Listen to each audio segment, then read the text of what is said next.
July 1st, 2019, Cabarrus County Board of Commissioners work session. Welcome, everyone. Our first item is the approval of the work session agenda, which you all have before you. Do I hear a motion to approve the agenda, including the changes on page 3? Okay, we have a motion and a second. Any discussion? All in favor, please say aye. All opposed, no. That motion passes. Before we begin our discussion items, I want to take just a moment to acknowledge the passing of Concord City Councilman Sam Leader. It's a big shock to all of us. Sam has been a very, very involved part of this community. I think he moved here in 1995. It seems like he's been here much longer than that, but Sam has been involved, in addition to being on Concord City Council, a large number of charitable organizations, served on a lot of boards and committees, has been very involved in our Chamber of Commerce, and the list goes on, but we're all very saddened and shocked by his passing, and our heartfelt sympathy goes out to his wife Shannon and his two sons Matthew and Bennett. Sam originally was from Whiteville and was a very enthusiastic alumni of the University of North Carolina at Chapel Hill, and I think all of us that knew him probably will most remember his infectious laugh that filled a room and made all of us feel better, but he certainly will be missed. And so now we'll move to our discussion items, and first up is from CVB, Youth Athletic Fields. We're happy to have Donna Carpenter and John Mills with us. Except I think John has sent a substitute, so welcome. I saw him pointing on the back row back there. He's here for backup, though. So, good afternoon. Wanted to come before you today to talk about opening some discussions between the council or the commissioners and the CVB as it relates to youth athletic fields and opportunities that we might have. So just kind of doing a little background first. You'll see this on this slide. It's the current situation of the current fields that we have in Cabarrus County as we sit today. And you can see we're tracing all kinds of different sports. We do very well with stick and ball sports here with the current facilities that we have. And we have found that we will be able to go after multiple sports with multi-purpose and turf fields. So that's kind of the main discussion that we want to talk about today. And I brought John Poole with me, and John is our Senior VP of Sales and Services at the CVB, and sports sales falls underneath his department. So he is going to talk a little bit more about the needs that we have in the community and opportunities and obstacles that we're currently facing. Thank you, Donna. The reality part of this is demand, and how do we create demand? And really, the business that we are going after right now is more non-traditional. With the addition of turf fields, we can actually go back into the traditional sports world and garner that opportunity, create the demand for the turf fields that we're looking at. When I say the demand, look at the opportunities that are directly in front of us. Youth football, lacrosse, flag football, field hockey, soccer, Quidditch, for some sort is amazing, and rugby. Those are all at our fingertips, and we have opportunities and we have relationships in place currently to move forward with that business. So when you look at turf, and I know a lot of us know the benefits, but I just wanted to take a look at really what does turf do for us, and it is more of a demand generator. The sports market is growing and will continue to grow regionally and nationally. It allows us to play in inclement weather, so it's year-round. The infrastructure, where we put this turf, already has the infrastructure in place for facilities such as toilets and parking and everything like that. The schools benefit as well, because they can use these turf fields when they need to during the year. And the nice part about this is there's lower maintenance with turf, and less water, and little or no pesticides, obviously. Okay, so when you look at an opportunity, let's just say a piece of business comes in like this weekend, and it's a youth football tournament. They normally bring 40 to 50 teams to this event. Each team consists of a minimum of 15, and it's more like 20, 25. They'll bring parents, either one or two, and then family members attend. It produces about 500 room nights that weekend, or said weekend. The direct spend is about $350,000. The total economic impact is about just over $500,000, and obviously the local tax generated is about just under just over $14,000. That's sort of your typical piece of business that we can bring in over any weekend. When we look at things, we also look at the lost business side of things, and I got to tell you, I really don't have an answer in regards to lost business, because we're not fostering that business currently. The reality part of this, I'll be, in a year from now, I'll be able to sit in front of you and say, hey, this is now the lost business, and this is the reasons why we're losing this business.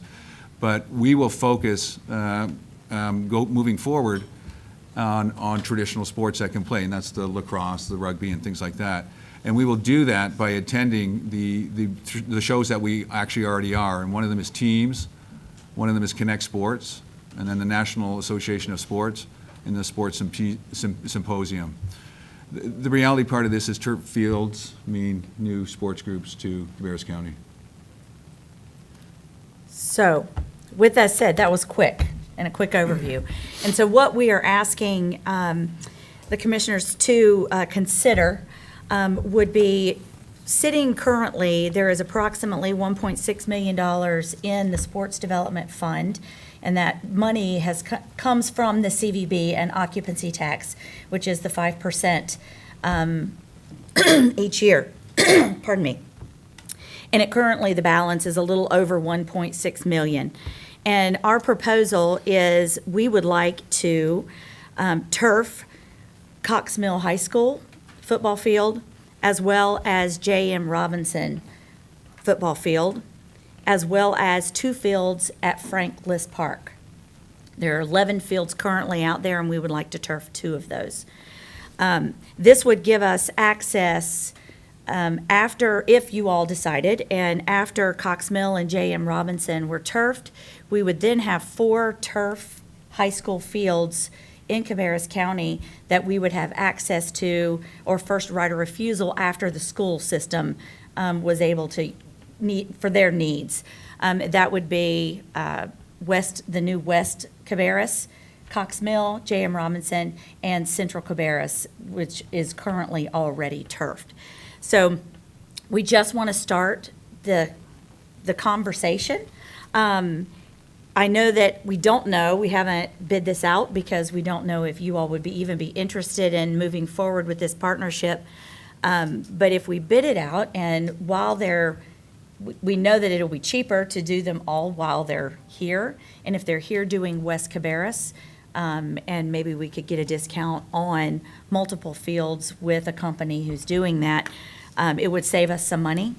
If it does exceed the $1.6 million, we would like to ask the commissioners to consider fronting that difference between the 1.6 and the cost of those 4 fields that we're asking. And the CVB would enter into an agreement with the commissioners to dedicate that 5%, which is about $300,000 a year currently. The more visitation we have, the higher that could go. So that would be dedicated to pay that back before any other monies would be spent or asked for to be spent out of that fund. So that's currently what we wanted to come and present to you this afternoon and ask for your consideration. Does anyone have any questions? Don't have any questions. I've been in several discussions about this, and so after all of those discussions, I'm certainly agreeable to you moving forward. Obviously, the price, finding out what that is and then what the difference and that kind of thing. But as far as pursuing the effort, I'm all for that. I would like to mention also that occupancy tax dollars are only able to be spent on tourism-related expenditures. So this would not be a typical expenditure that we would be able to use to upfit or upgrade a current high school. It is not something we're allowed to spend the money on, but if it is a tourism-related project, this affords us the opportunity to not only use this for tourism-related tournaments that would be used at those high schools, but it would also afford us an opportunity to help the high schools to upgrade their fields. And I think that's a key part. The citizens get something back out Yes. of that as well. And it's one of those things where it only happens every so often that we're able to use occupancy tax that really helps to benefit the local residents. And this is a wonderful project in our eyes. And I know Commissioner Honeycutt sits on our board, and I think I can speak for the board that they were very excited about this project if the commissioners saw fit to move forward. I don't see any problem with the two high schools, but obviously at the park, until we get that lease renewed or get some kind of an extension or something, I know we've talked to Representative Sasser about that. And have you heard anything, Mike, on where they? Not from Representative Sasser. The only, there are, the current lease does allow it's for the soccer. The soccer association sort of controls 5 fields. City of Concord controls 5 fields, and then the county is the 11th field. There's language in there that, as long as the other 2 agree, then the third one can use that, and it's always been the soccer association's been using them night and day, weekends, everything, for most of the year, except for in the fall. The City of Concord uses them.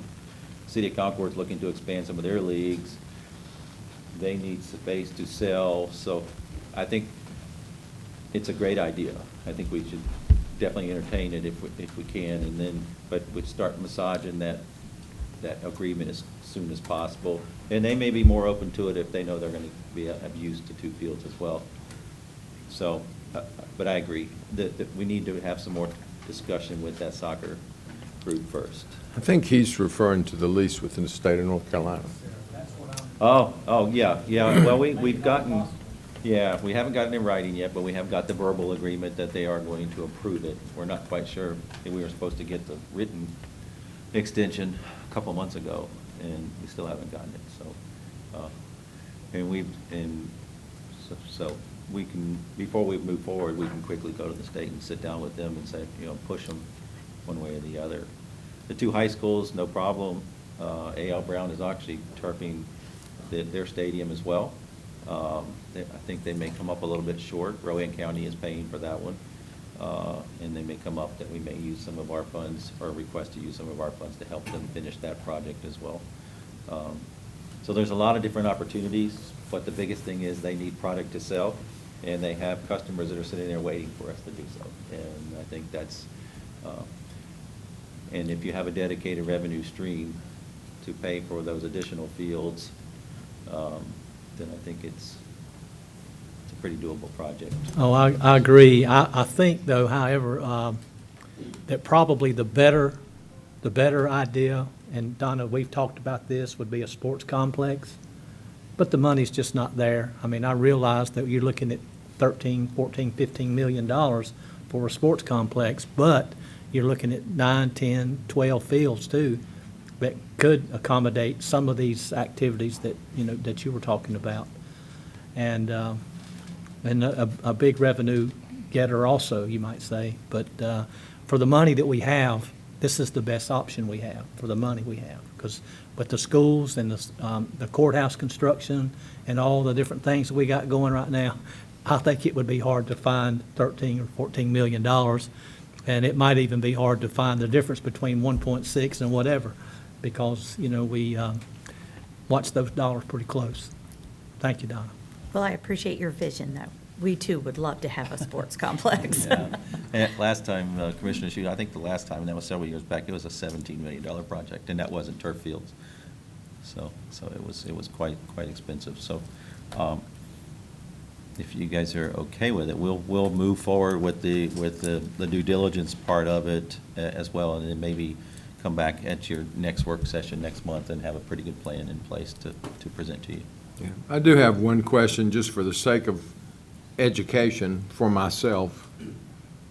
The high schools that we're talking about, Cox Mill and Robinson, already have turf fields, but we're talking about replacing them with artificial turf.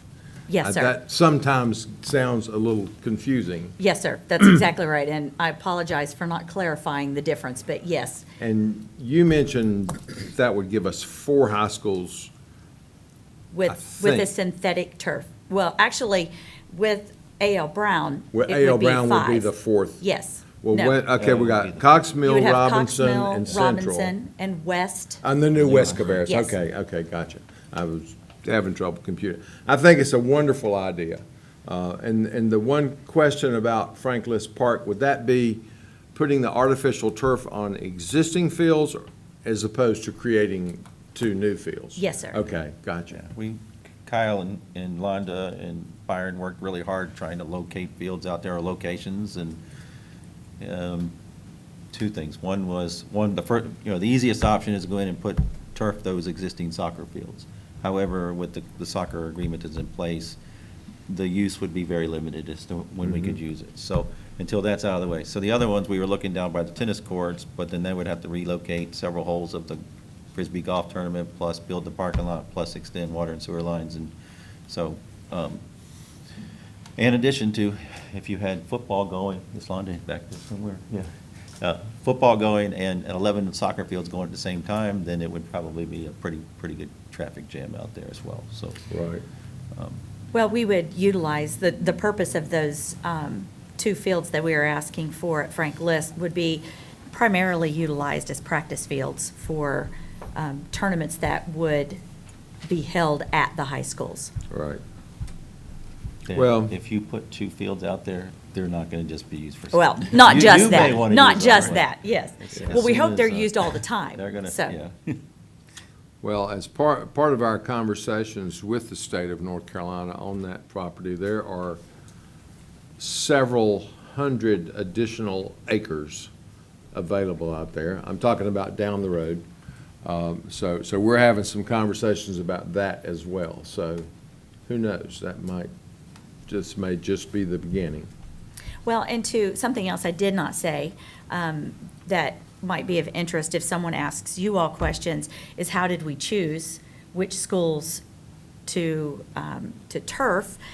We chose the schools that are closest to our hotel properties, which now allows us to use them as tournaments, to bring in people from their travel tournaments, so people Right. would be utilizing the hotel. So we chose the ones that were closest to Exit 49 and the hub of hotels that we currently have.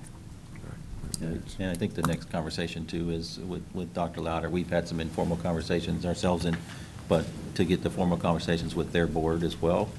And then, just as the soccer complex has demands, those schools like to use their fields as well, so there's going to be only certain times of the year that we can use those fields. So that would have to be, outside of football season and soccer season, so in between, which happens to be a prime time for them to sell. But there'll be some challenges, yeah, so. I think it's important to remember that this will save us significant amount of money on the maintenance and upkeep of those existing fields, which will certainly add up over time, in addition to the revenue it generates. There you go. It would Right. generate some revenue for those schools, Right. too. Okay, Well, and any if other the questions? Franklin Park didn't quite work out, you can always look, Hickory Ridge isn't that far away, and neither is Concord, Yeah, we'd like would be a, the next 2. If we would- the ones at Frank List didn't work out appropriately. right, You we can would always like do to those other have ones. 2 fields that aren't inside of a stadium atmosphere, to be able to use for other things, and that's why we chose those, but more than happy to look at that. But if they're being used all the time already, they- then that might not be a. Exactly. Well, and good Franklin might investment, not be so. the best place for them. Just a thought. Yeah, it's perfect. And this probably goes without saying, but the 1.6, if it covers 4, great. You made mention it may get 3 3/4, and that's a whole lot different than it only gets 2.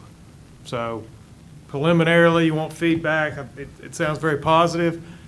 You know, then the next step, we got to see how much money are we talking about. Exactly. Okay. Any other questions or comments? We thank you very much. Thank you all for your Sounds time. exciting. Okay, next from Infrastructure and Asset Management, Courthouse Expansion Project Update. And I think Kyle Billifer will lead us on that one.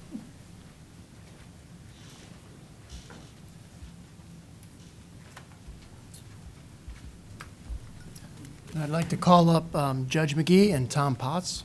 Tom is with Silling Architects. Of course, Judge McGee is our steward of this project. So we actually have 2 presentations tonight. The first one is for us to give, for staff to provide an update of all the ongoing meetings we've had, both in design and obviously coordination with the city on utilities and down the line. So Tom has prepared a letter. It is attached in your agenda, and it kind of goes through pretty much a high-level status update of all of the different deliverables that his firm has. So I've asked him to kind of go ahead and give you a summary of that. Well, good afternoon. Looks like that, if you're looking in your packets. So first off, I'm pleased to report that we are on schedule. We are in the schematic design phase. After we did about a year's worth of program, we really started into design in full. That phase was at about 163 days, and we're about 100 days through as of today, maybe 103. So we're about 60% complete if you were to think of the schematic design phase only. There's a lot more to follow after schematic design. So I'm pleased to say, I think the message we want to send is that we're on schedule. And that's the big thing. I want to thank Kyle and his group, and I want to thank all of the users of the courthouse. People have been available, accommodating as we work through our requirements, and it's been a good experience for us, and they've helped us tremendously to stay on schedule. So our appreciation for every bit of that. So in the letter, there are a number of bullet points, and Kyle spoke of the site utilities, and that's one of the things that needs to be worked out. As you know, as we propose to do this acquisition of Means Avenue and the creation of a plaza, get a little bit into the weeds. There's some utilities there in Means Avenue that have to be dealt with. And so we have worked with civil engineers, and we have worked with folks in the city, had a number of discussions, and we're continuing to move forward with that as we get a real schematic idea of where those utilities are going to be slightly adjusted, relocated, some utilities abandoned, and so forth, and at the same time keep the customers that are also served by those utilities, keep them operating. So there's all of that coordination going on with the folks in the city right now.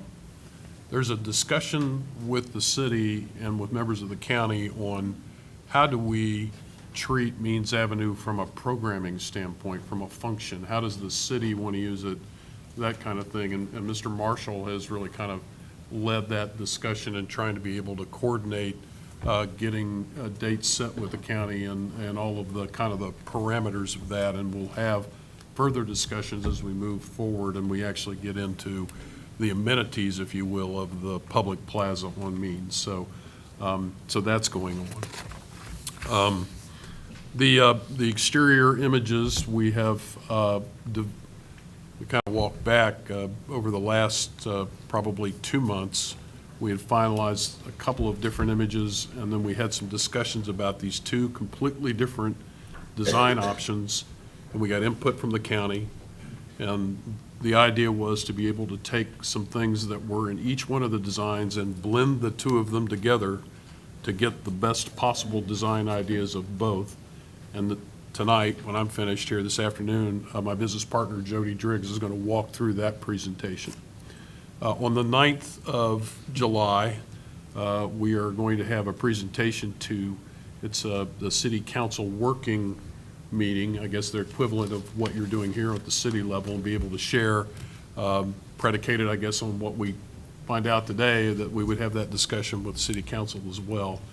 Then the following day, the intention is to have our product on display, both in multimedia and physically. What we would do is have display boards in the rotunda of this building, invite the public to come in and comment and review, ask us questions, talk about why the design is, what the design is, allow us to field their comments, so really get the public input on that part of the design. The other thing that we're continuing to do is the all-important space planning, of the inside of the courthouse.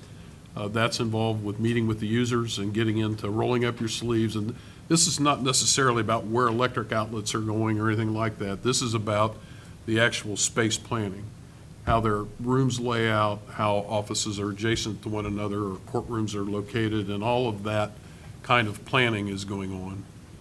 I think that by and large, we are through most of that. There are some outstanding issues, and I comment in the letter what we think that we need to resolve yet, some details that we have to work back and forth on.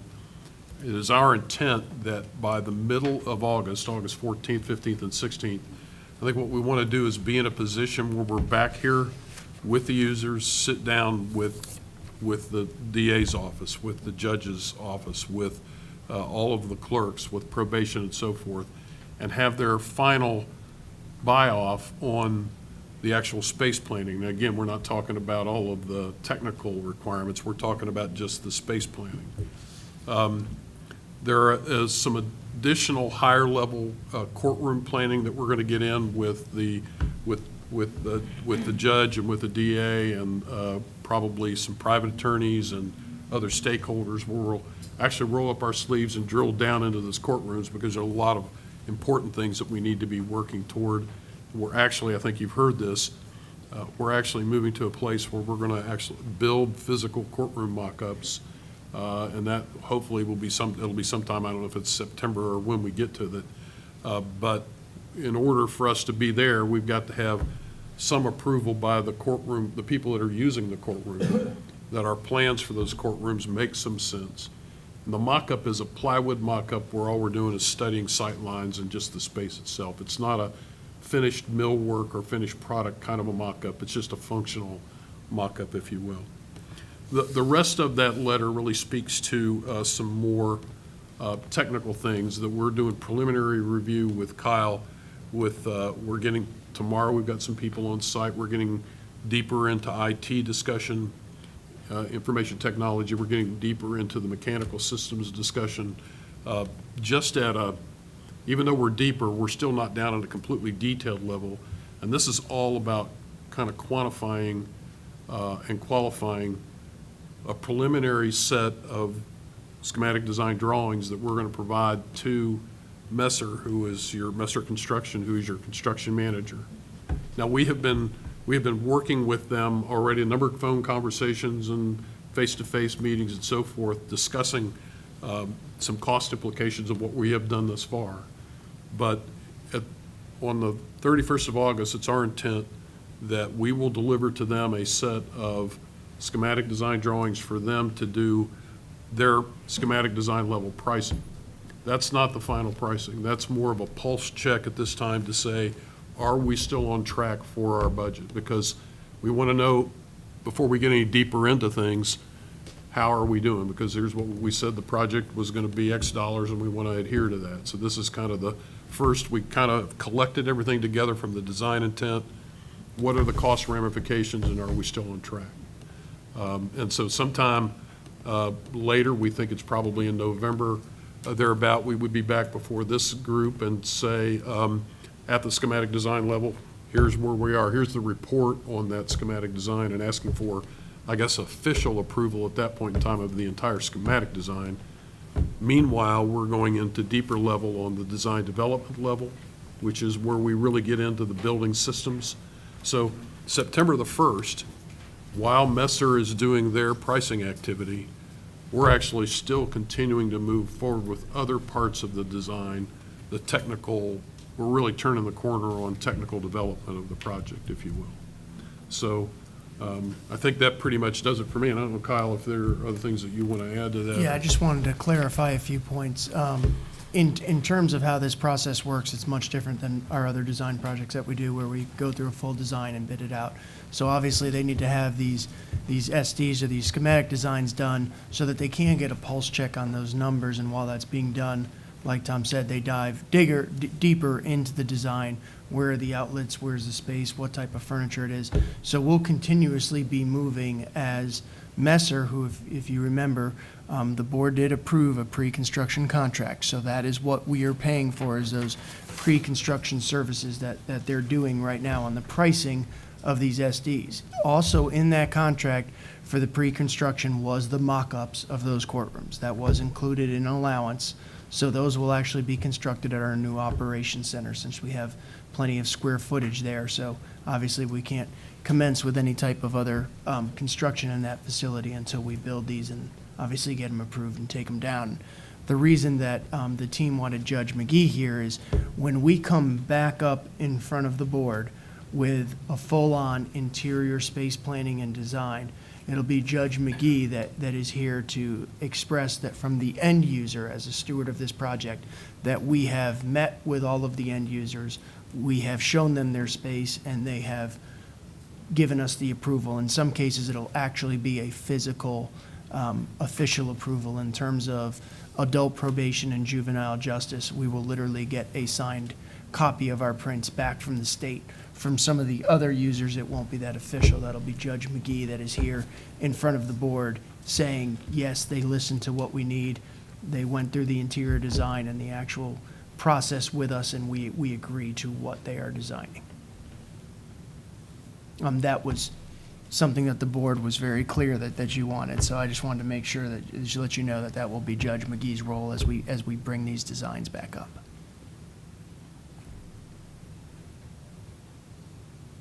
Okay, questions for Kyle or Tom? It's good to get feedback and know where we are. Glad to know we're on schedule. Certainly hope that the numbers come back the way that we anticipate. So, Sure. But anyway, thank you for your time in coming. As expensive as this is, and as tough as, it's exciting on the other hand to do something and make our impact that's, for the next 50 years in downtown Concord, and for all of the people on the right side and the wrong side of the law that will be going through that building. They have a direct impact with what we do is going to have a direct impact of what they do in that building. That's So exactly right. it is somewhat nerve-wracking and exciting at the same time. Well, Yeah, we're I would exci- make just one change. He said he hopes the numbers come back as anticipated. I hope they come back less than anticipated. Yeah. Understood. We're very excited to be able to show you today, really, it's a rollout of this combined design, and so I'm going to yield my seat to Jody and allow him to move forward. Great, thank you. While he's coming up, I would just like to say thank you for all the folks on our side of the street for allowing us to participate in this. We sincerely appreciate that. Thank you. We can go ahead and begin. So as Tom had alluded to, we had gone through two very distinctive designs, and I will let Jody somewhat allude to that, but this is the final design exterior facade. So what you're going to be looking at is obviously, again, scope of the project. The actual types of materials in there aren't clearly defined, but colors, shapes, kind of the way things will crop out, the way things will look from different points of view on the different streets in the plaza. Those are the important things to note. Also, some of the color schemes and shading schemes, and obviously the texture in the building. So those are the things that we're looking for some feedback from our board on. Great. Thanks, Kyle. Good afternoon, everyone. It's great to be here again and to visit with you. This is an exciting phase of the project to kind of begin to move beyond programming and space planning and get into architectural expression and the character of the building. Within our studio at Silling, that always starts with a conversation. We try to communicate with ourselves internally in the same way that we communicate with our clients, and that always starts with just talking about what a project can be, what it wants to be, what are our optimistic goals about how this building will be perceived, how will it perform in the downtown of Concord, and really those conversations and that kind of that understanding of communication that we're on the same page become the foundation for really what starts to become graphic design and architectural design of the building. And so just wanted to share with you that process, spend just a few minutes talking a little bit about that before we get into the images, because I do think it's appropriate, and hopefully this conversation over the next few minutes, you'll see it directly how it affects the design of the building. And this is just a little bit of just kind of a word collage of some of those main words that really continue to resurface in the internal studio conversations we had about this project. We wanted it to be, to feel familiar to place. We wanted it to kind of speak to the intimacy and the delicacy of this downtown that we've gotten a wonderful chance to spend some time in and experience. And those are two words that we really feel like start to capture the kind of the built environment of the downtown here. And so our building really wants to be a part of that. Other words considerate of that responsibility, responsible in and of itself, the delicacy of place, rich texture in this place.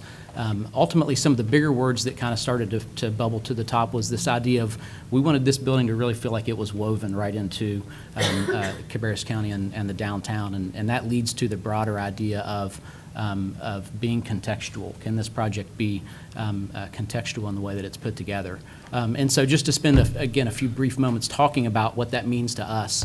Contextuality is defined as the circumstances that form the setting, which is the physical place for an event or statement or idea, in this case a building, in a way that it's understood. And so obviously we all think of context as place. We really love to think of context as well as the notion of time, this idea that the parts of something written or spoken, or in this case we think designed, immediately before an event like a building and following an event like a building, which would be the past and the present, the past and the future speak to this bracketing of time, and that's the present. So the architectural implication for us is that we think this building will be contextual. It will fit if its experience and its meaning is fully understood within the place that it's located and the time period that it was formed. And so to look at some examples of what we think that means in terms of a modern court project that were designed for a specific place and a specific time, and these are just examples. Austin, Texas,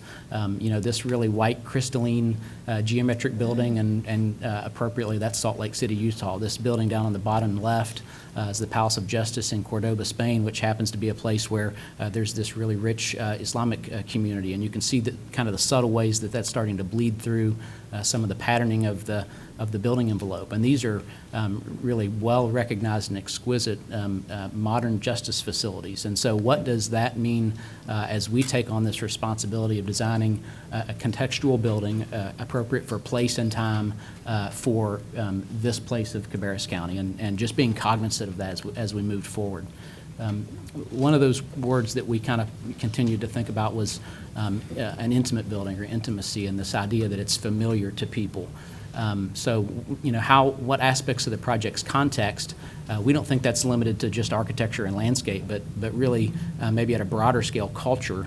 How can the culture of place be translated architecturally to create a building that feels familiar to the residents of Cabarrus County? And so, this was a collage that's pinned up on our studio office that reminds us of place as we try to begin to design this building. And the scale of place is certainly part of its identity.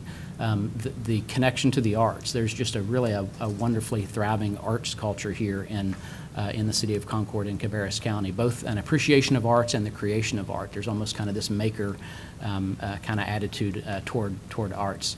I think racing is kind of one of the obvious kind of connections to culture and place and identity. We weren't thinking of this in a very literal term. I don't know that there's a part of the racing culture that can be directly related to the design of the courts project, but we looked at it more as clearly a place here and a community that gathers together in large groups, that celebrates together, that is entertained together, and that broader notion of community is certainly a part of the culture of Cabarrus County.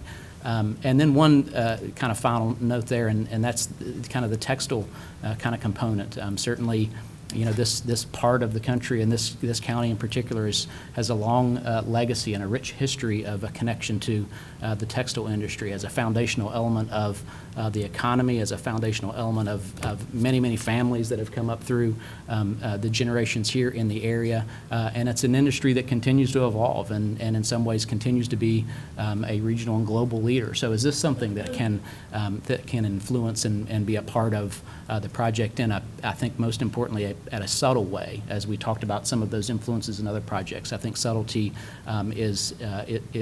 just creates a kind of a rich understanding of place. And so that word of woven, can this project be woven into the fabric of place? The notion of telling a complex story in this building, in terms of its program and its opportunities, will tell a complex story and create a pattern that really start to interconnect a lot of these elements. And specifically to, you know, we think that kind of legacy idea of honoring the textile component in a subtle way. Can the patterns, materials, technologies, and processes of that industry inform the character of this building, again, subtly and poetically? And what do we mean by that? This is another kind of collage image that's up on the wall of our studio that we're drawn to. There's beautiful color here. There's wonderful delicacy here.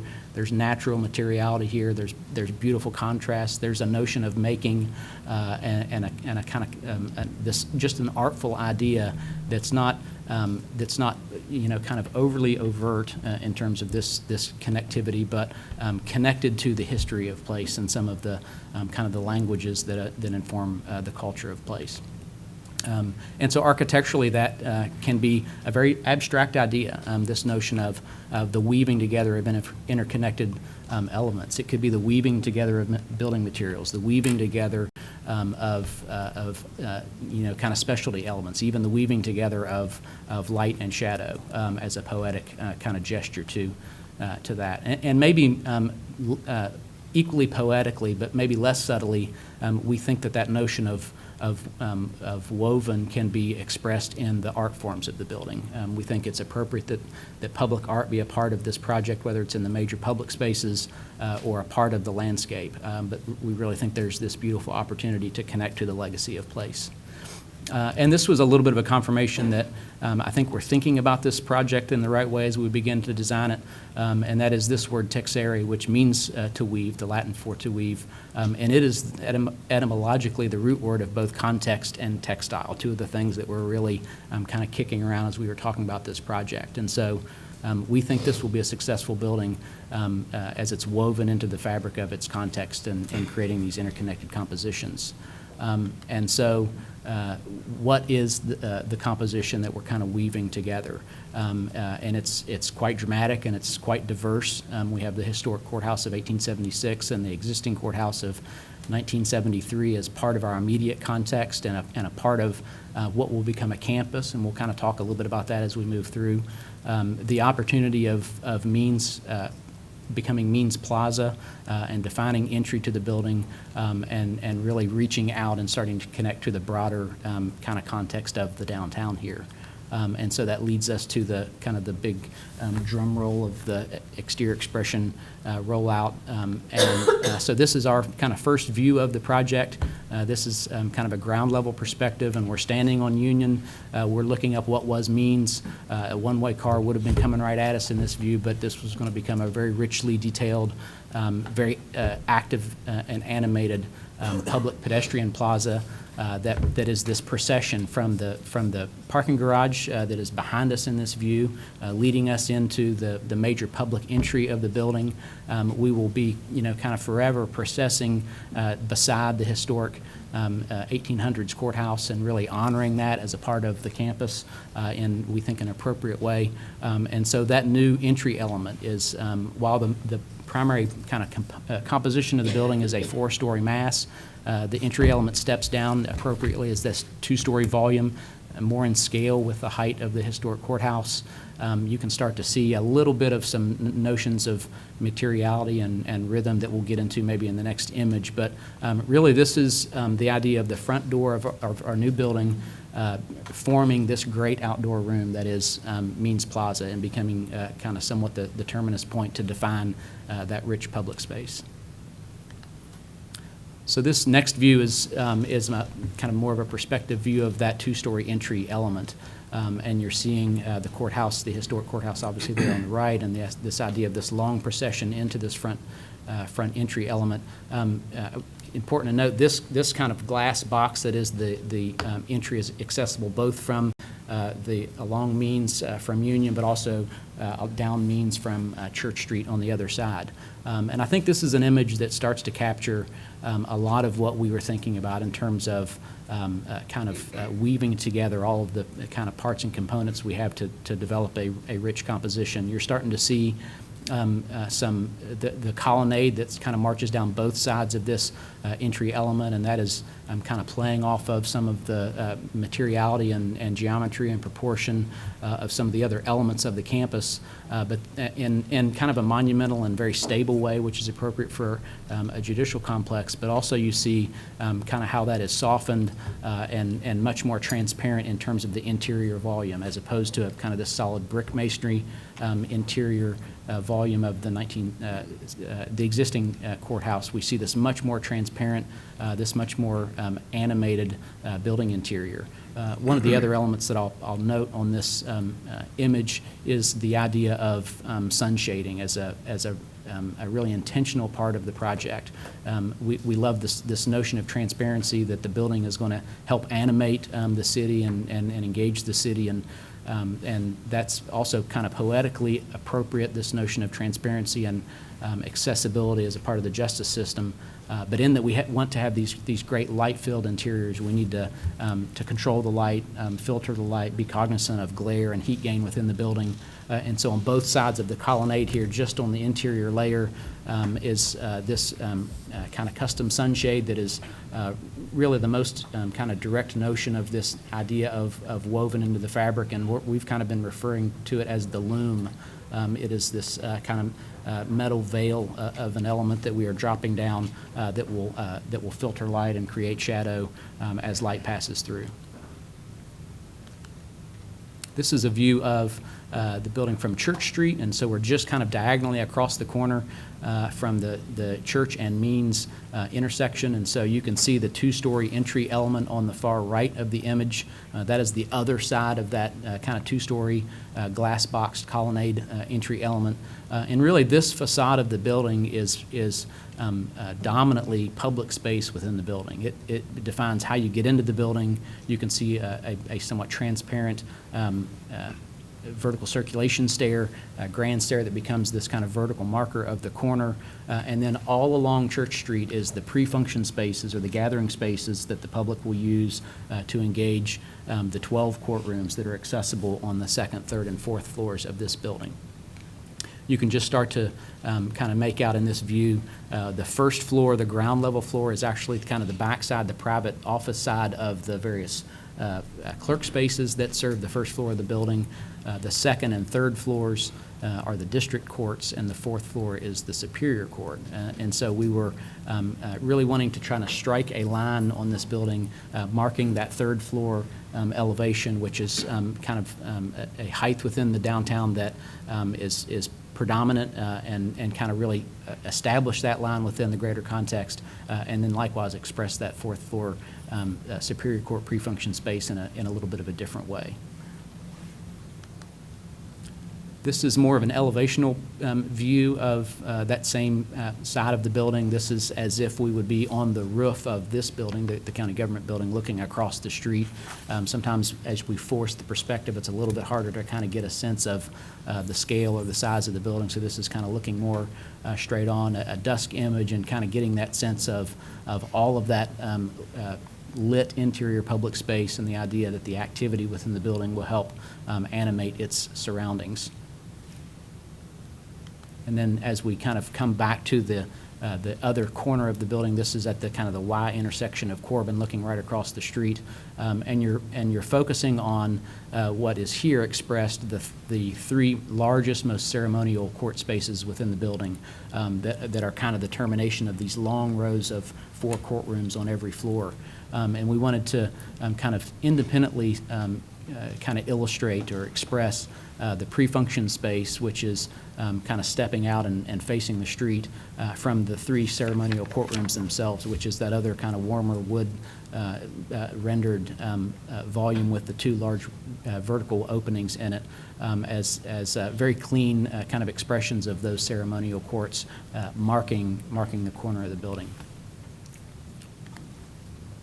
And then this is a view of kind of a dusk shot. This is as if you've left the parking garage. You're just about to cross the street. We've elevated the view just a bit so you can get a better sense kind of a view down to the building. And it starts to kind of illustrate this idea of creating this campus architecture, the idea that the colonnade and the glass box of the new entry on Means Plaza begins to inform our thinking about the transformation of the existing county courthouse, and this notion of the colonnade with this veiled kind of loom sunscreen element kind of layered behind, further layered behind that, really starting to deconstruct the more solid brick box that is there, and putting that building envelope back together as a much more transparent, engaging kind of building perimeter. And so I'll move through a couple kind of diagrams relatively quickly. Again, this is more of a collage just to kind of reorient ourselves with this notion of how do we weave this building into the fabric, what are some of those inspirational ideas, and are we being successful in terms of their relationship to the design solution. Some elevations that start to just kind of tell the story of the background of how we kind of have put this building together from a design language and rules perspective. Hopefully what these images speak to more than anything is the notion that there is a cohesiveness that we hope is successful in the development of the scheme. At the top view there, you're seeing kind of in a ghosted view the historic courthouse and the large tree, just so you can see the building beyond. But you can see kind of the dramatic transformation of the historic courthouse and how that directly relates to, in the bottom of the image, kind of the side elevation of that new 2-story entry volume. And with a consistency of warm materials, both kind of light and dark, a consistency of glazing at major public spaces and spaces that are going to have great views, all of them kind of weaving in some really, I think, artful notions of sun shading, whether it's the loom or some of the horizontal and vertical sunshades that you've seen in some of the other facades. Again, a view of Church Street, and you're seeing kind of, this is a great kind of view where all of those kind of approaches to shading of the sun, whether it's the loom on the large pre-function box on the top left, or kind of weaving itself into that colonnade further to the right, a series of either vertical sunshades or horizontal sunshades at the 4th floor, kind of setting that area apart. As Tom mentioned, this is a bit of a cross-pollination of a couple different ideas. Within the studio, we developed kind of 2 different and independent ideas. One really diving deep in the notion of delicacy and how delicate can a courthouse be, and the other kind of approaching that same design program, but in a more monumental and maybe traditionally civic way, and really pulling out what was most successful about each of those schemes and weaving them together for one concept that we think has been a very rewarding process and ultimately arrives at a really successful building composition at the top. we did talk a lot about Union Street and how to treat specifically the historic courthouse. And I think this is interesting research. You can see the two images at the bottom of the screen there. That's your existing Cabarrus County Courthouse. The image to the right of it is Unicoi County Courthouse over in Tennessee. And actually, you'll find example upon example upon example of buildings in this era, civic buildings, whether they be county government centers or museums or libraries, where this was a prominent architectural language of the day, and really distinctly marks these buildings' place in time. In fact, the Cabarrus County Courthouse, we think, is a bit more successful in Unicoi. Apologies to anybody in Unicoi that might be listening in. Their colonnade doesn't wrap both the two sides of the building, and you can start to see there closely how flat that building starts to become when it's just the kind of the brick volume with the limestone or precast cap. But what we felt like is appropriate for that building to kind of honor and recognize as its place in time is that distinct marking of the colonnade and its layering of a facade and kind of providing depth. And probably what's most unsuccessful about it is, in fact, the kind of the more brick bunker-like volumes within. And so we, again, really playing up that notion of can we carry forward those kind of languages and materials that mark architectural periods of significance within the evolution of the downtown here, and reflect those appropriately at times in the new design, but can we also bring kind of the elements of the new design and modify the historic courthouse in a way that continues to honor its bones, so to speak, but improves its interior quality, improves natural light opportunities within the building, is more expressive of the public spaces within the building, and ultimately kind of, again, brings this campus notion together.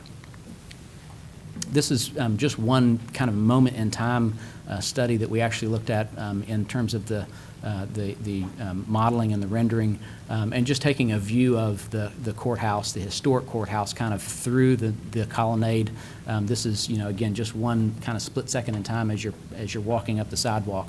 But as you recall from the rendering, we're actually proposing that the brick corner of the volume beyond be removed and then pushed back to the plane of the existing main glass entry element, and then rewrapped in glass so that it becomes much more kind of open in terms of a view through the colonnade and a view through the corner of the new building and a view through this kind of new kind of artful loom sunshade that is a part of the new expression of the building.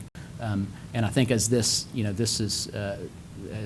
photograph really clearly shows, what's shielding the view of the courthouse as much as anything from the pedestrian scale is the large masonry planters that kind of flank both sides of that existing entry stair, and some of the way that the landscaping has kind of grown up over time. And so we'll talk a little bit more about the exterior space, but really think kind of pushing the solid brick part of the building back, making it more transparent, and then dealing with the landscape in a much more kind of pedestrian sensitive way is a nice way to kind of to better open up the view of that courthouse and Courthouse Square.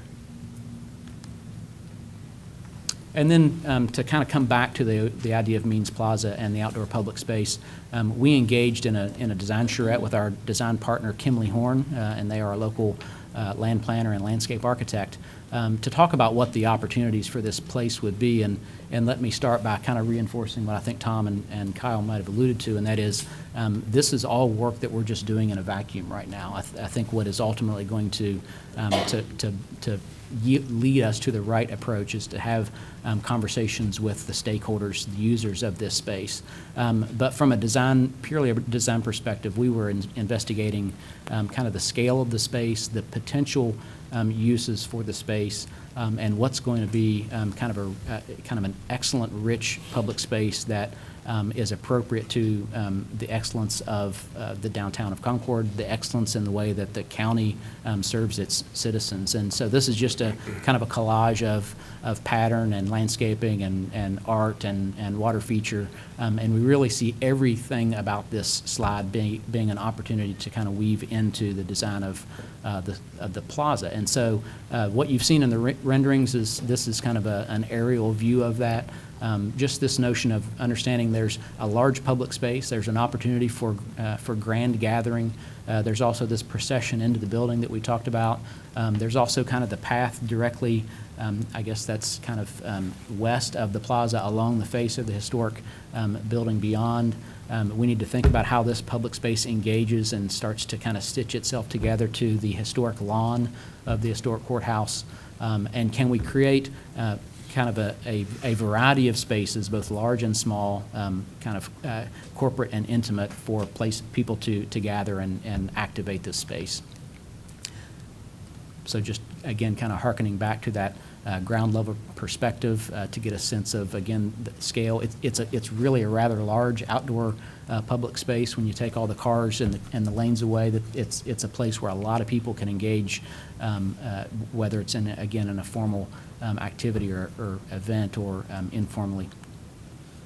And then looking maybe just quickly at the other end of the Means Plaza, and so you can flow beyond or beside the colonnade of the building, and there's a much smaller scale, kind of the idea of a pocket park that engages the entry here and announces itself on Church Street, and just beginning to think a little bit about scale and materiality and how to define that small space and protect the door.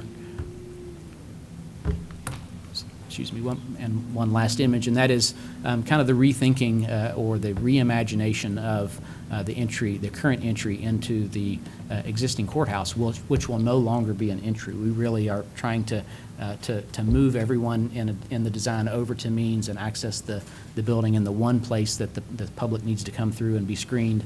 And so how will we repurpose this space? There's a change in elevation, as you're aware.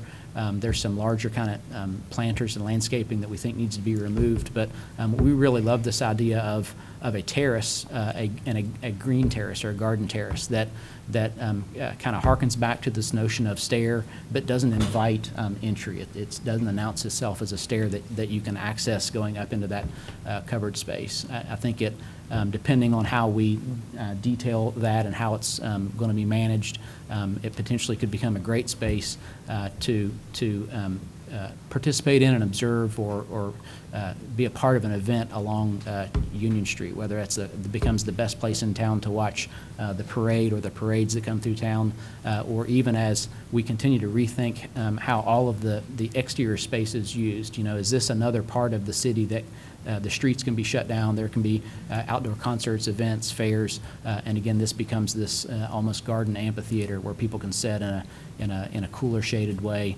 and be a part of that larger activity. So these are just our first thoughts. They're not the right answers. We are really excited about engaging in this dialogue about Means Avenue and Means Plaza and the outdoor public space and see where the design really wants us to go. And with that, I'd be happy to answer any questions or concerns that you have. I heard this in an earlier presentation, but I'm not sure I heard it today about the tree in front of the old courthouse. Yeah, It's not here, but you're not planning on taking it? That's right. That tree is so big, if we'd have put it in the model, you wouldn't have seen any part of the building. So we Just for took. those people at home who couldn't Yeah, ask you. thank you, Commissioner. That's a great clarification.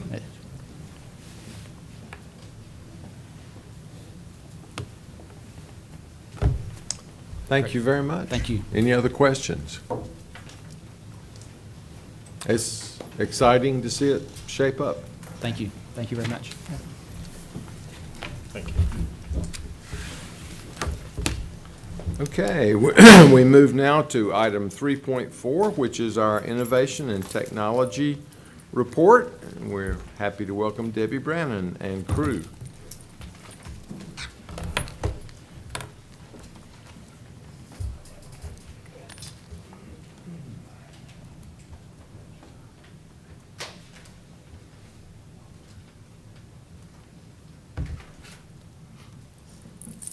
Good afternoon. This is actually the July and August Innovation Report. I'm going to be in class in Chapel Hill during the August work session, so you get 2 for 1 today. Today's report, the first report is called Houston, We Have a Problem, and it's about an innovation failure. And the, let me see. It's about an innovation failure, and the innovation solution we put in place quickly through an interdepartmental communication, cooperation, and collaboration.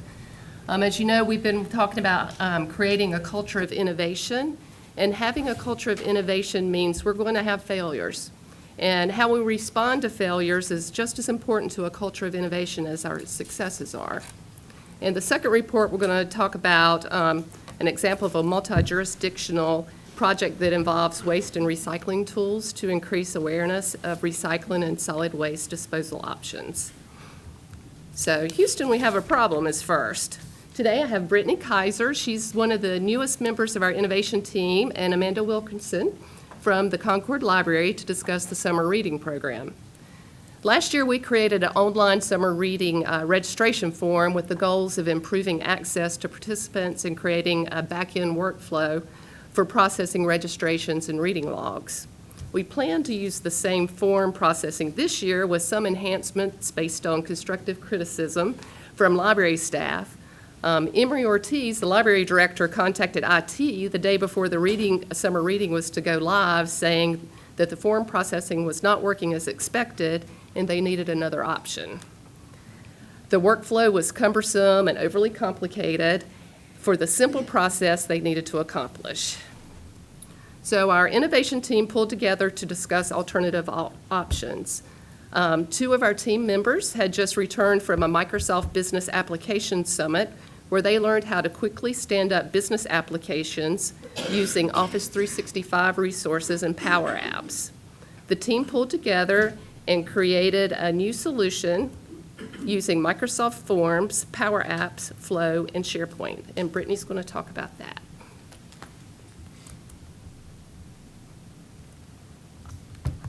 So the library needed a way to gather the information for people to sign up for summer reading. And so we used Microsoft Forms as a way for them to do that. So this is what the form looks like, and they just has all of the required fields that you would just fill out to sign up for summer reading. It was really quick we spun it up and we tested it and had it live in time for them the next morning. And so as soon as this form is submitted, a back-end process is automated and it sends all of this information into the library's SharePoint team site. And at that point, you can edit directly from SharePoint, but it's kind of cumbersome and it's hard to sort. And if you want to search for a certain field to edit that one entry, it was just kind of it really wasn't great and a great option. So we came up with using a Power App for them to use to edit the entries. So the back-end process called Flow is going to access the summer reading SharePoint, and that is pulling into Power Apps. So in the Power App, you can easily edit the fields by just clicking. And so the library needed to be able to add to the field to say once they fill out their reading log, they get 3 prizes, and they needed to be able to document those 3 prizes. So we had to have a way for them to choose what the 3 prizes were. They could have a book raffle or a waiver. So with all 3 of these drop downs, it will log what they have used. And so it has a live search. You can easily search to find whichever field or whichever entry you want to edit. Instead of scrolling on the SharePoint, it's just really hard to be able to edit.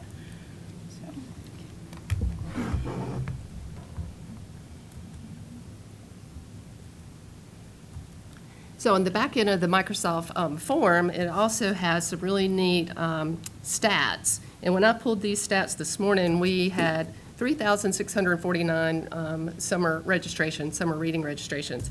And I just looked at it, and it's already up to 3,723. So people are using the form, and people are registering for the summer reading program.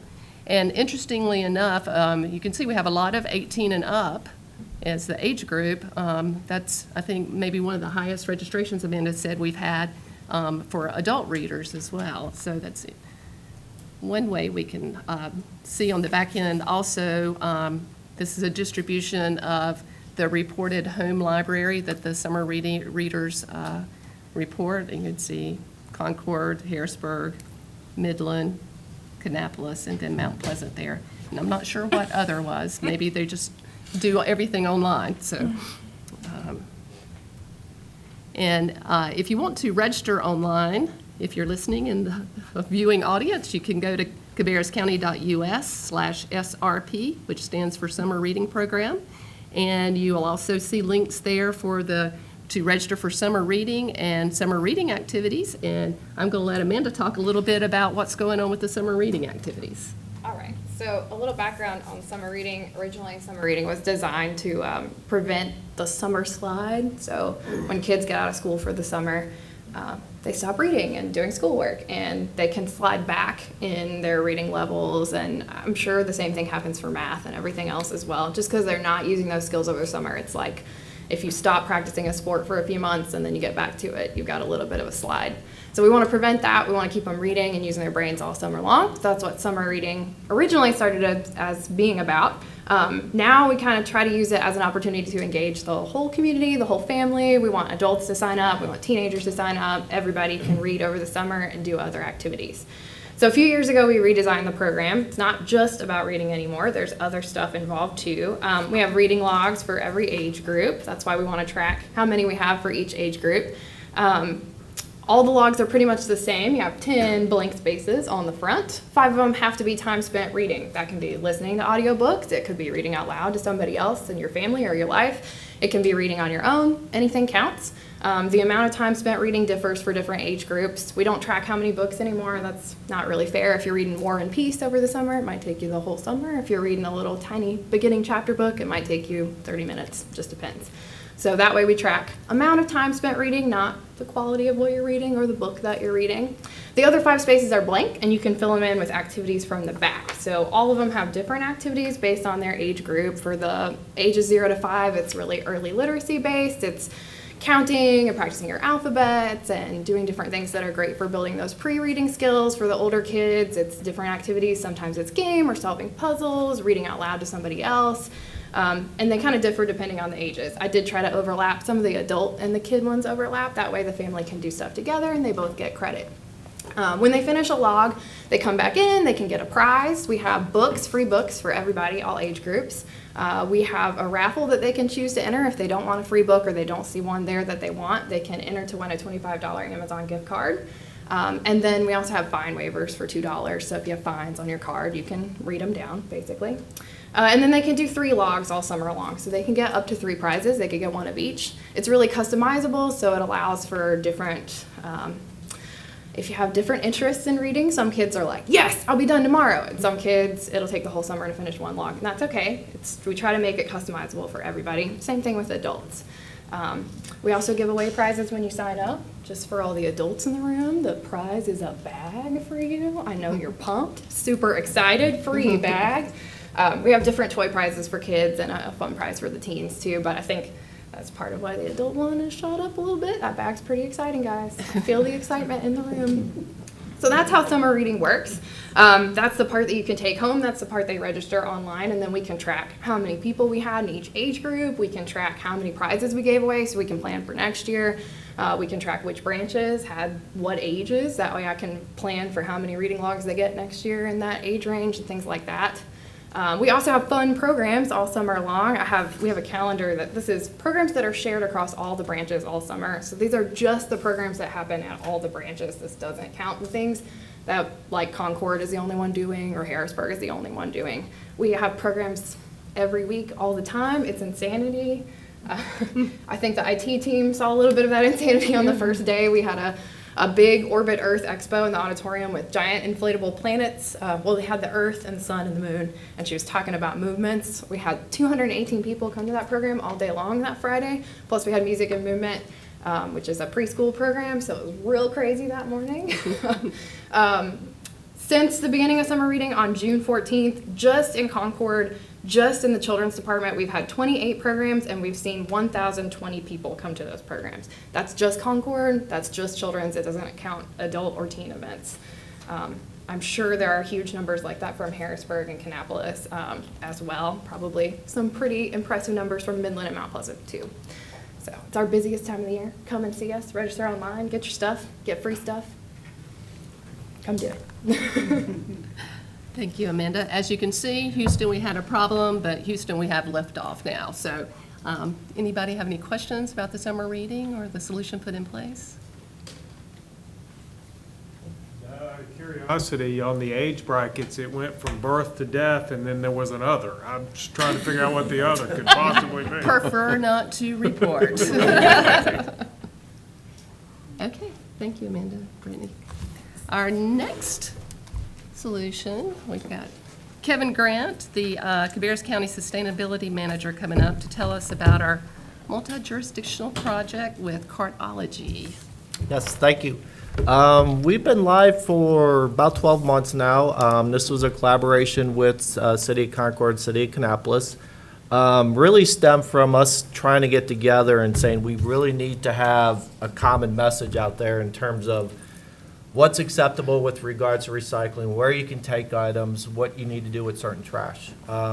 We all sort of conveyed the same message, but we kind of did it in all different mannerism, which kind of created a lot of confusion with folks here. So that's kind of what started this. So we have this app and software called Cartology.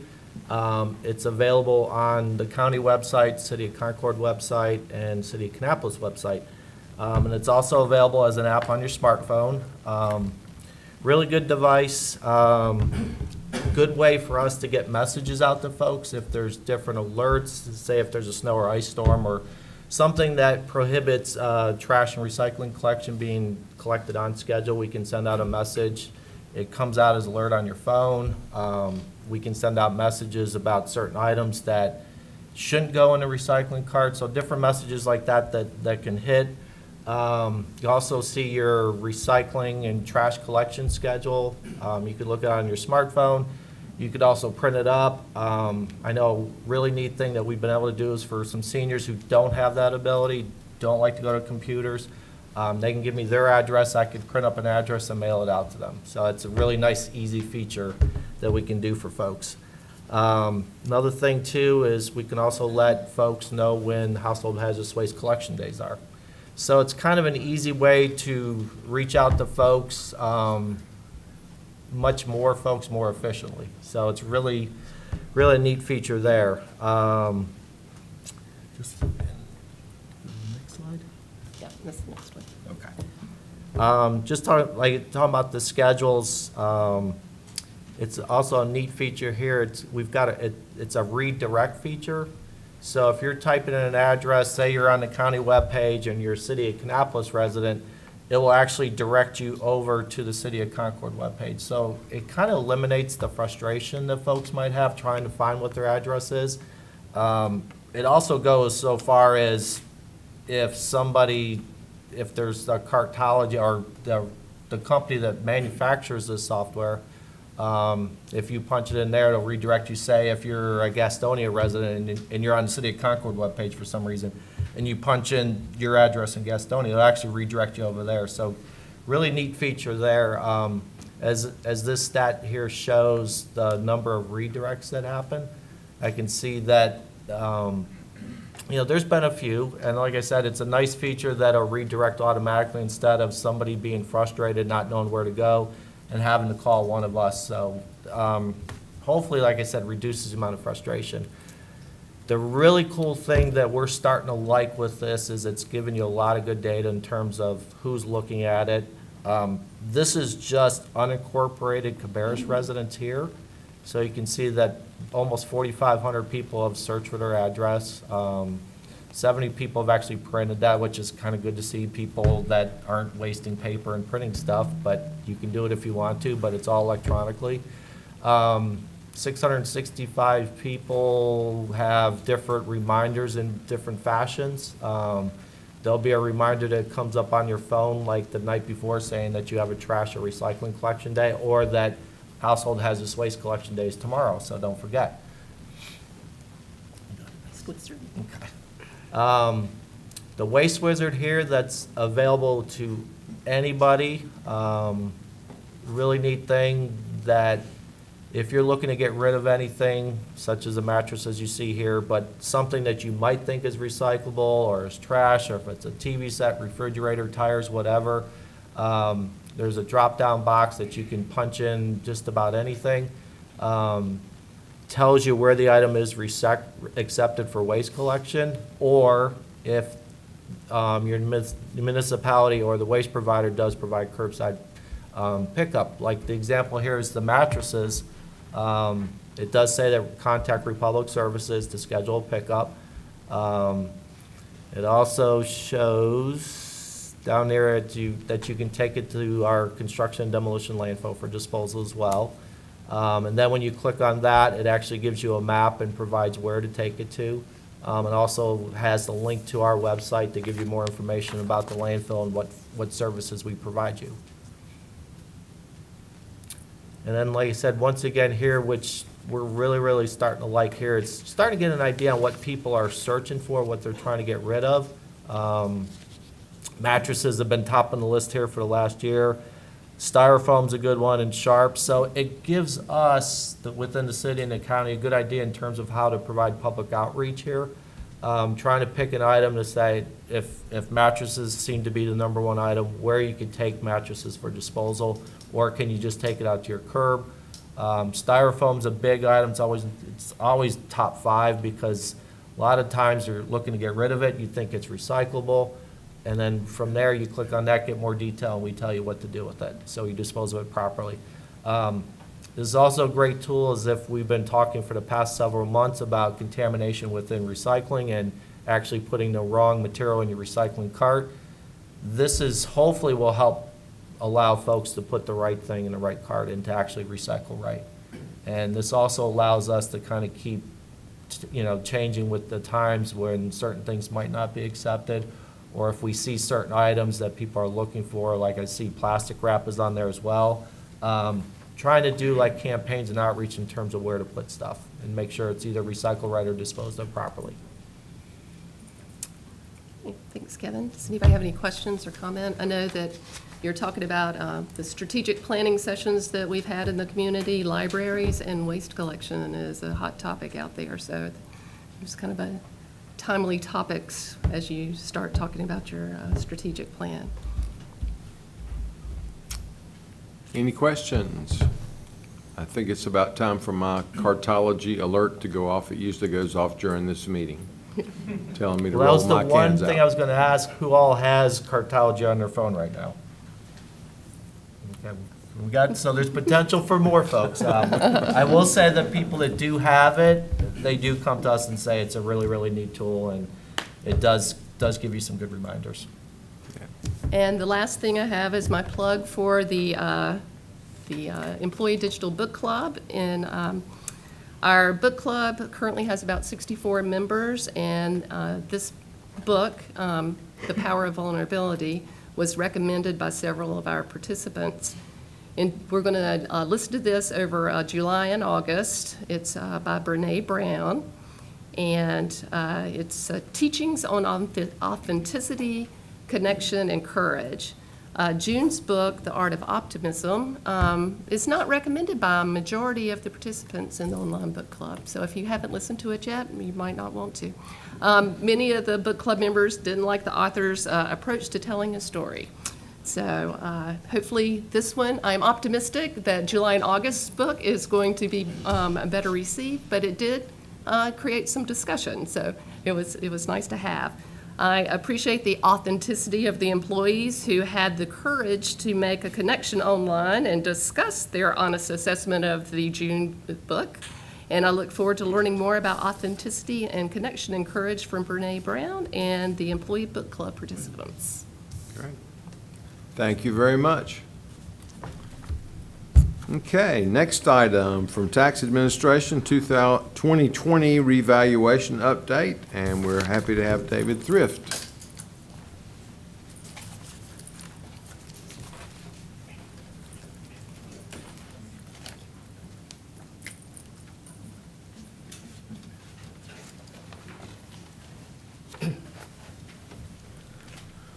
Good afternoon. So I just hope to provide you with a brief update of our 2020 revaluation project. If you'll recall, I presented at your budget retreat this year an overview of our project. We discussed kind of in detail the steps and the processes that we go throughout our project. We talked about the project planning, what's taken place so far, the market analysis that we continue to do throughout the project, pictometry review of the properties. We develop a schedule of values, which is our schedule of values, standards, and rules that we use to appraise property.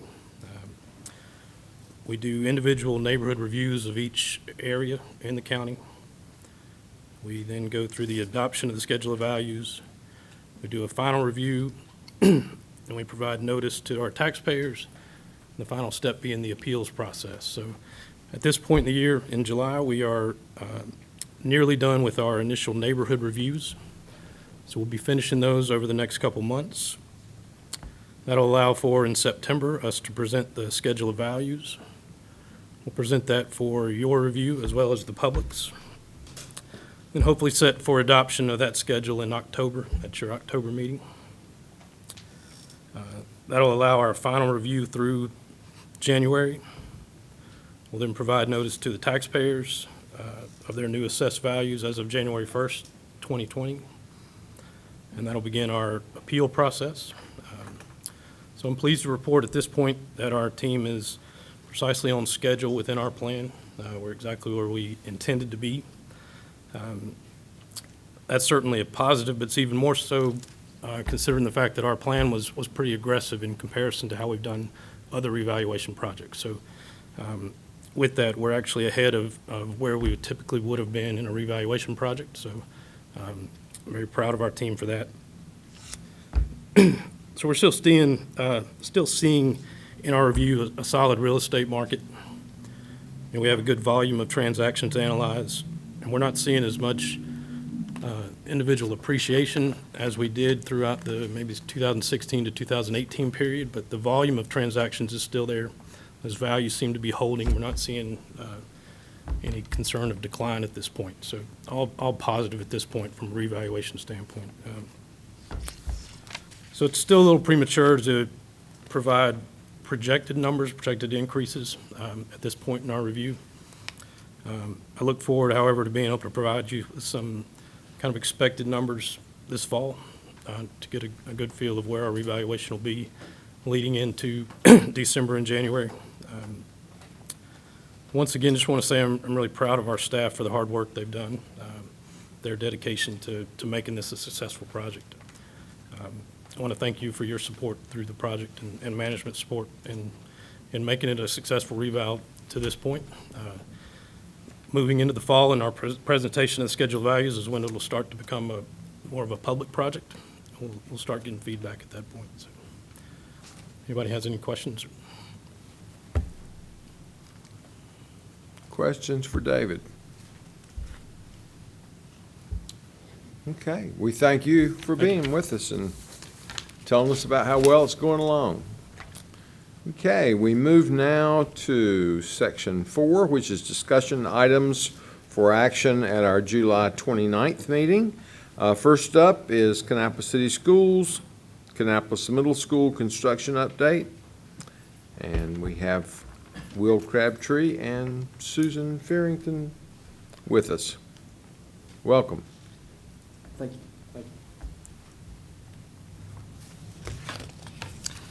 Just want to give an update on Kannapolis Middle School, the project that will never end, I believe.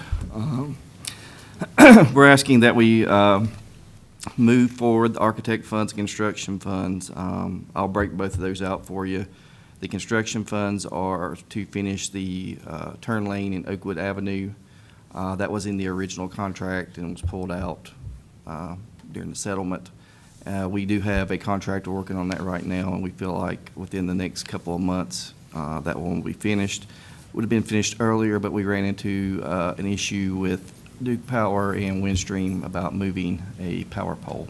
It's been going on 2 months now. So Unfortunately, we ran into that.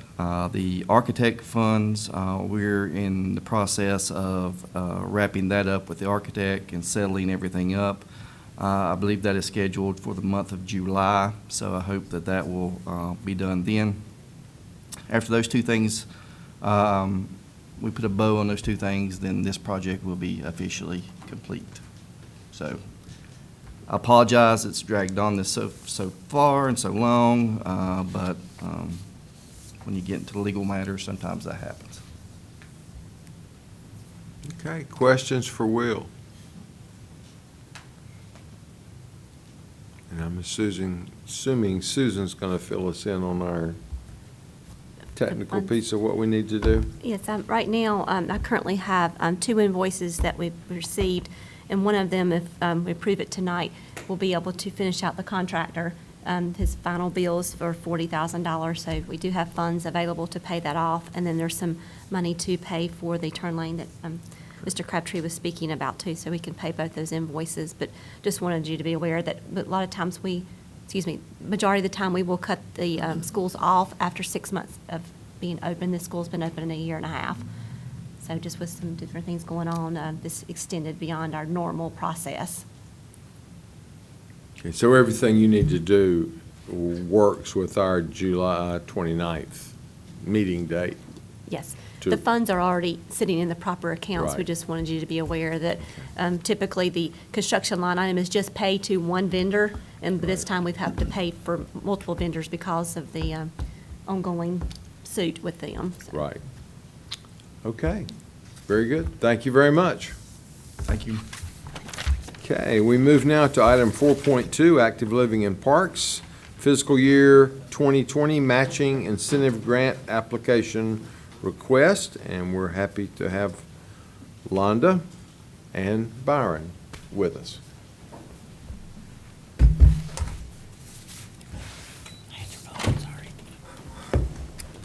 Good afternoon. Thank you all for allowing us to continue with this program. It's a great project or great program for all of the citizens of Cabarrus County. And just as a little refresher, the Matching Incentive Grant Program is open to any 501c3 organization in the county. Projects on county-owned property, city, in any municipality or school-owned or leased property are the ones that are eligible. We've had many projects over the years, and last year, when we had to make some budget cuts, that's one of the things that went out. So this year, we have $50,000, and we're very appreciative of having that back. Seems like it worked out quite well this year, with the number of applicants being back on the first year. Now, Byron's going to tell you about the projects that we have. Thank you. So out of the 3 applicants that we received, you have the first on the list is the Rotary Club of Cabarrus County. Their project was called Harmony in the Park. It's a very unique project that they came to us with to provide a very interactive musical piece to Franklin Park. And it's going to be as you're walking up towards the barn on the right-hand side. And so have a structure with a wall, but then also these instruments that will fit into place. And some are going to be very artistic, and some are going to be more to fit in with the actual landscape. So some with leaves, and some that looks like trees, but some that look more like art structures. But the whole goal is to have that interactive element to that. And just another fundamental, or another little piece to add as far as a piece to Franklin Park and all the amenities we have there. They are requesting $30,000 for that piece. And then you also have Weddington Hills Elementary as the second project, and there is, again, another musical instrument addition similar to Harmony in the Park, adding these interactive pieces in outside of the school that the students can come up to, grab mallets, and just beat on and really just have a good time and just make as much noise as they want to, as much music as they want to. So multiple pieces on that one was more kind of flower-based instruments, so it actually looks like large, colorful flowers with petals around that make different tones as you hit them with the mallets. Then your last project is Concord Rotary Club came in with a shade structure for Dorton, one of the playgrounds out of their master plan. They are replacing one of their existing playgrounds, so bringing in a new playground, but this is to add a new shade structure to that, which increases safety as far as temperature dropping down as far as on the actual pieces of equipment itself, but then the shade itself protecting from the sun. So there's a lot of great additions to a shade structure in that addition, and those funds are listed there on that Excel sheet that you have. Are there any questions that you have on these projects or anything else that I could possibly provide? And at this time, this is a recommendation from the Alps Commission to fully fund these 3 projects as presented. Just as a note of clarification, you may see the difference of 20-something thousand from Weddington Hills versus the Rotary Club of Cabarrus County. That's just, they're just asking for fewer pieces, plus they already have the surface that it will go on, so that's one thing that Wallace Park does not have. And just as also a note, the $30,000 of the Rotary Club of Cabarrus County, that is not half of the project. They're funding more than half themselves. Leaving that $4,293, if you recall, in our bylaws, our guidelines, we have a second phase if there's money left over. I don't really think that's enough money to have a second phase for. If you all are in favor of this, we would like to ask the 3 applicants if they have something else they want to add, if that's okay, instead of going through a second phase for $4,000. We've done this in years past. So, just part of your... Were there any, I mean, are these the total applicants? Were there some applicants that were not No. recommended? Nope, that was it.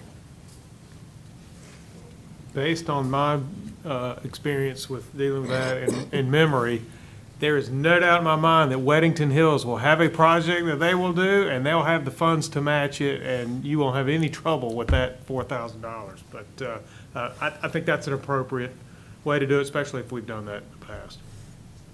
Am I remembering that correctly? They Yes, sir. Yes, okay, good. Oh, yes, sir. I'd like to know if my memory's okay. Lenora Barron's on it already. Okay, any other questions or comments? I'm glad we're able to do this. This sounds like some really exciting projects. I think so. So that will be in addition to the other projects that we talked about for Wallace Park. You've got a lot going on out there. Yes, we do. It's Great. Thank you. Thank you, sir. Thank you all. Okay, we move now to item 4.3, which is appointments to boards and committees. And you all have those proposals in front of you. Any comments, questions, concerned? I think we have a couple on the Cabarrus County Planning and Zoning Commission and also the Public Health Authority of Cabarrus County, one of which is me on the Health Authority, which I have been serving on previously.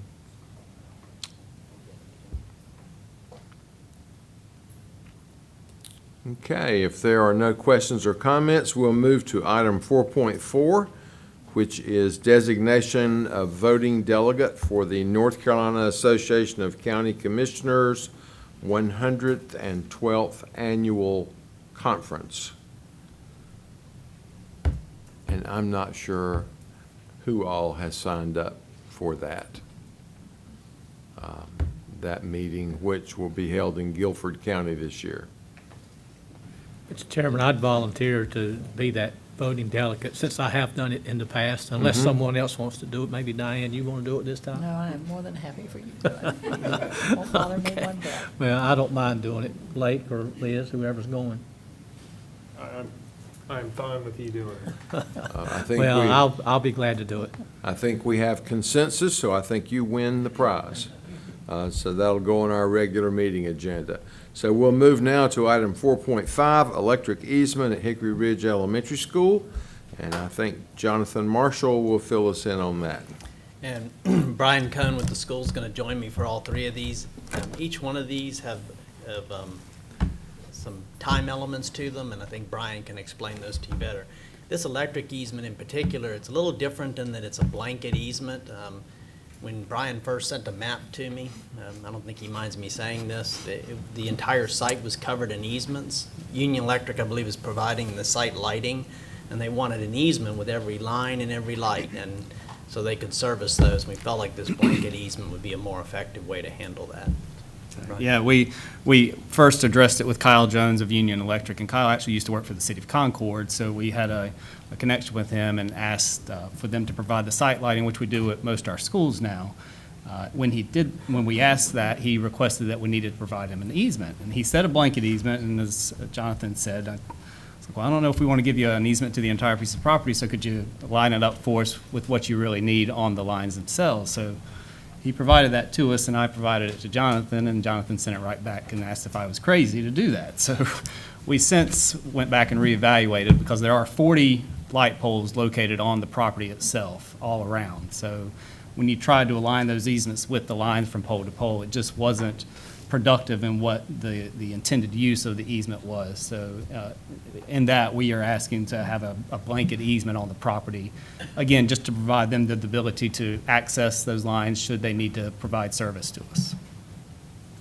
And what is the construction schedule for this? Because I was So the schedule, they're requesting that we get this easement signed and completed because they're in the process of setting up the parking lots with the ABC stone, and these lines need to get installed as quickly as possible. So in order to do this, Union Electric said they will not come and access the property and put the work order in place until we have the easement signed.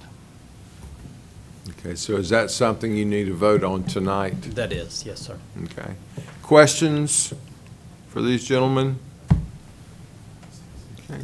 Well, I would entertain a motion to suspend the rules to act on this tonight. Okay, we have a motion and a second to suspend the rules. Any discussion? All in favor, please say aye. Aye. All opposed, no. That motion passes. Thank you. And so do I now hear a motion to extend the electric easement at Hickory Ridge Elementary School between Cabarrus County and Union Electric Cooperative, and authorize the county manager to execute the easement agreement on behalf of Cabarrus County, subject to review and revisions by the county attorney? We have a motion and a second. Any discussion? All in favor, please say aye. All opposed, no. That motion passes, and we move now to item 4.6. We had provided a letter of intent to the Fur family with property near the corner of Roberta and Cochran Roads to purchase a site for a middle school. It's approximately 45 acres. This is actually the contract to purchase that lays out the details of the due diligence period. Much of that work the schools were able to do with that letter of intent, but there is still some work to complete with that due diligence. Again, we would like to get started on that. Mr. Downs may want to weigh in on this because he's also had some discussions with Dr. Louder about this. This does include the motion to approve the fund balance appropriation, as well as the budget amendment and project ordinance that Susan Farrington has put together to go with this. Susan may want to talk about the money.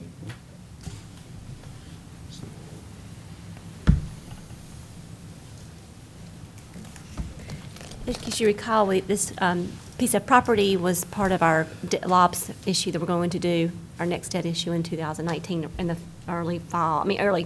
early spring. So what this is going to require is for us to appropriate fund balance and then reimburse ourselves when we get those debt proceeds. And particularly, I think we're shooting for February of 2020. So when we get the money back, we'll put it back into fund balance. So this is just a temporary loan from our fund balance. So appropriation of fund balance is needed so we can proceed on and sign the contract. Okay, and of course, one of the reasons we're asking you to move forward with this in that fashion is that they do need to bring on, they've already, I believe, selected the architect. They need to get started working on the design of this school and ultimately to get this school under construction. As we're seeing, unfortunately, prices escalating in this area also. Okay, questions for Jonathan, Brian, or Susan? Can you describe where this is? I know that map's small, but where is this location? So this location is Cochran and Roberta Roads. This site is north of Pitt School Elementary, which of course is down near the intersection of Pitt School and Roberta Road. There are 3 15-acre parcels. As you can see, there's a number of smaller parcels, particularly to the north and east of these 15-acre parcels. There will be some realignment of some of those property lines. There's actually a house that fronts on Cochran Road that'll be excluded from this sale. So part of that letter of intent and part of the contract is we will negotiate the final acreage and where those property lines are. And then in addition, there is a Methodist church on Cochran Road, and there's a small Cemetery. There's a cemetery also there, and so there's a buffer area that the family would like to retain to make sure that there's access for the church to get both to the back of their building and to the cemetery. So as part of the due diligence, we'll be completing the final property survey too. Are schools a permitted use in this location? So this is an area that, in order to get water and sewer, the service would come from the city of Concord. It will require annexation. Brian and Tim have already had discussions with the city about that process, and it is a permitted use. And they are able to supply water and sewer service to the site. Okay, any other questions? Is this something you're asking us to act on tonight? We are, because we'd like to continue to move forward with that due diligence and get, and so we can get nearer to that closing date. Okay, I would entertain a motion to suspend the rules once again. We have a motion and a second. Any discussion? All in favor, please say aye. All opposed, no. That motion passes, and so now would entertain a motion in order for them to move forward to approve the contract between Cabarrus County and the Fur family and authorize the county manager to execute the contract on behalf of Cabarrus County, subject to review or revisions by the county attorney, and approve fund balance appropriation for the purchase with associated budget amendment and project ordinance. Mr. Chairman, I'll make that motion. Okay, we have a motion and a second. Any discussion? I just want one comment, no really discussion, just a comment. I'm glad to see us be able to obtain that property, because if we hadn't obtained it, which is a school is needed in that area anyway, but if we hadn't obtained that property, then it would be more houses, which is more students, which is more schools. And so it would made it a lot easier by doing it this way, I think. Won't have near as impact as having a bunch of more houses out there on that 45 acres. Okay, any other discussion? Hearing none, all in favor, please say aye. Aye. All opposed, no. That motion passes. Thank you. Thank you. Next item, stormwater agreement at Odell Elementary School. Again, this is an item that is timely in the sense that it also needs to go before the city of Concord for approval, but these are just the final agreements for the stormwater facilities that are part of the construction of Odell Elementary. Brian can fill in some of the So specifics. we've struggled over the last year finalizing the operation of the one of the biocells on the site, and Tim and myself have worked with the civil engineers and the contractors to try and remediate those issues so that the cell functions as it's designed. As a part of that process, we were not able to get the final survey completed of the pond until the design was done, which we have since taken care of. So this is kind of the final step in that process to get things wrapped up on the project so we can get the easements recorded and complete the project. And without making this too complicated, you'd previously approved, there's some development occurring in the area, you'd previously approved an easement across this property to connect to public sewer. And these two things are somewhat related with the city of Concord as we've gone through their design review committee. Okay, questions, anyone?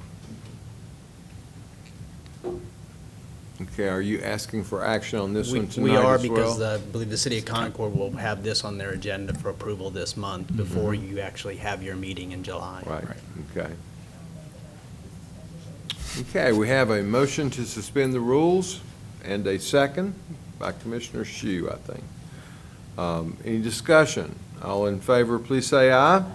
All opposed, no. That motion passes, and would then entertain a motion to approve the agreement between Cabarrus County and the City of Concord, and authorize the county manager to execute the agreement on behalf of Cabarrus County, subject to review or revisions by the county attorney. Okay, we have a motion and a second. Any discussion? All in favor, please say aye. All opposed, no. That motion passes. Thank you. Thank you. Okay, we move now to item 4.8. We're happy to have Diane Gridley to talk about the Energy Program Outreach Plan.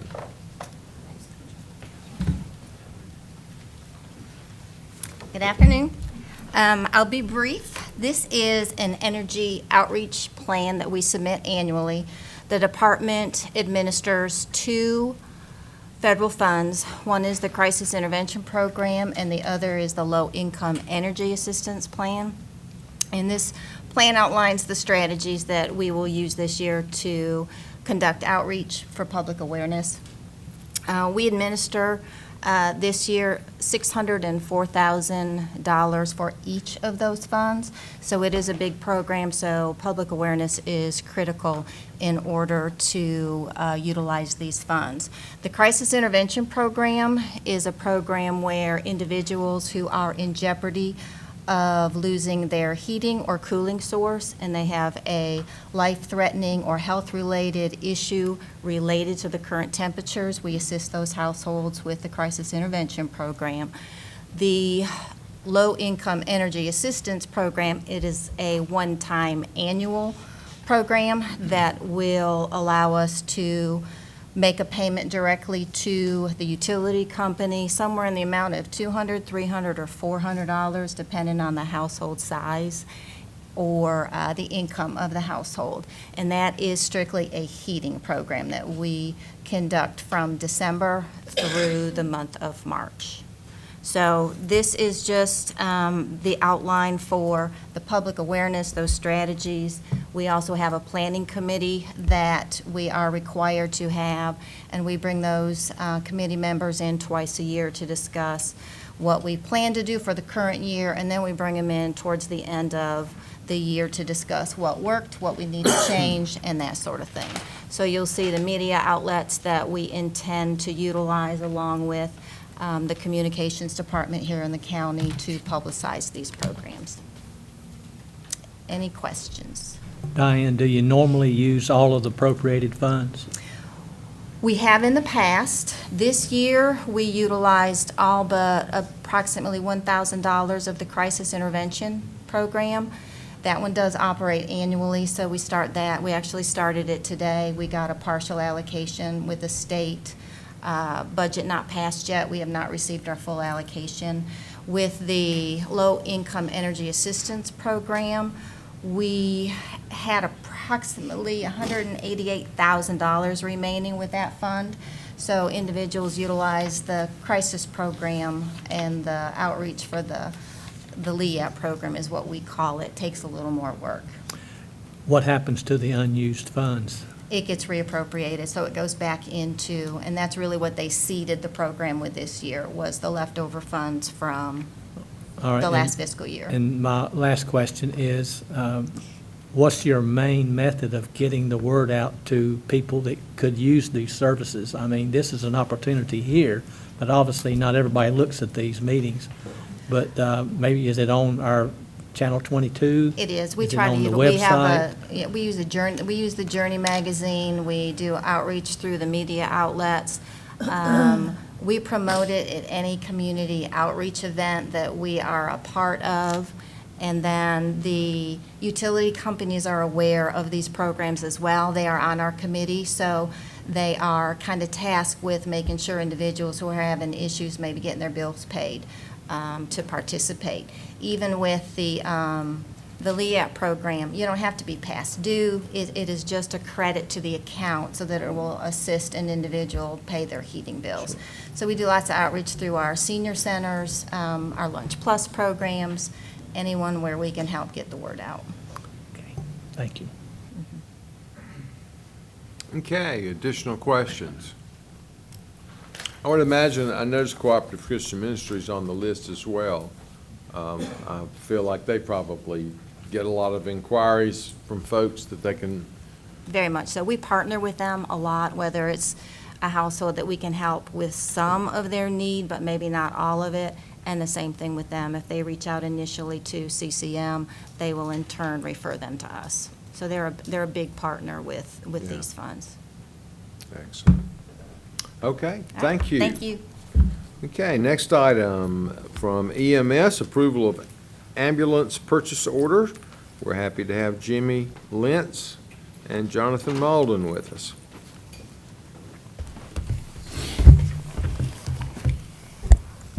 Good evening, and thank you for the opportunity to come before you with the request to purchase 4 ambulances. We will be also asking to suspend the rules and take action on this tonight. With the availability, we were presented with these 4 trucks. Jonathan will get in, our Captain Malden will get into the details and the specifics on the ambulance. 3 of these ambulances were approved in the FY20 budget.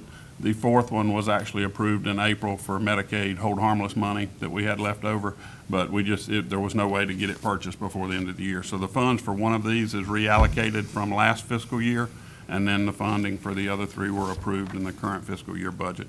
So Jonathan will give you the details on the ambulances. Similar to what we've done in the last couple of years, we'll be purchasing 4 ambulances this year from Demers out of Canada. Jimmy led the industry in our region with the forethought of safety. I think it's 2014 when we started buying Demers ambulances. It wasn't at that time required to meet all of the Triple K and CAS standards, but it is currently. It started January 1 of this year. That those requirements are in place for anything purchased after January 1. So we're way ahead of the curve with our fleet. With this purchase, will be about 90% compliant.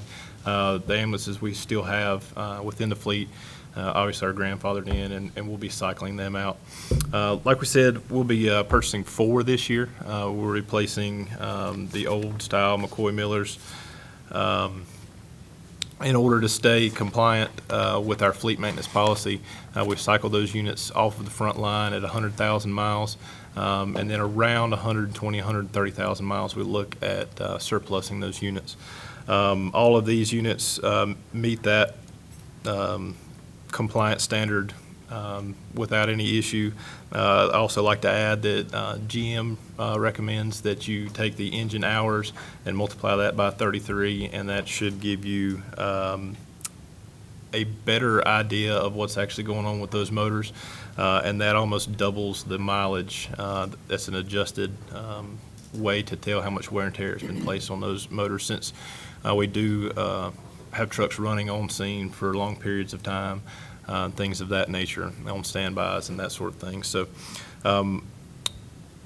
so with those 4, we will be, like I said, maintaining those compliance safety standards, and we'll be well within the fleet maintenance policy and maintaining our fleet. And we should have a good setup for the following year.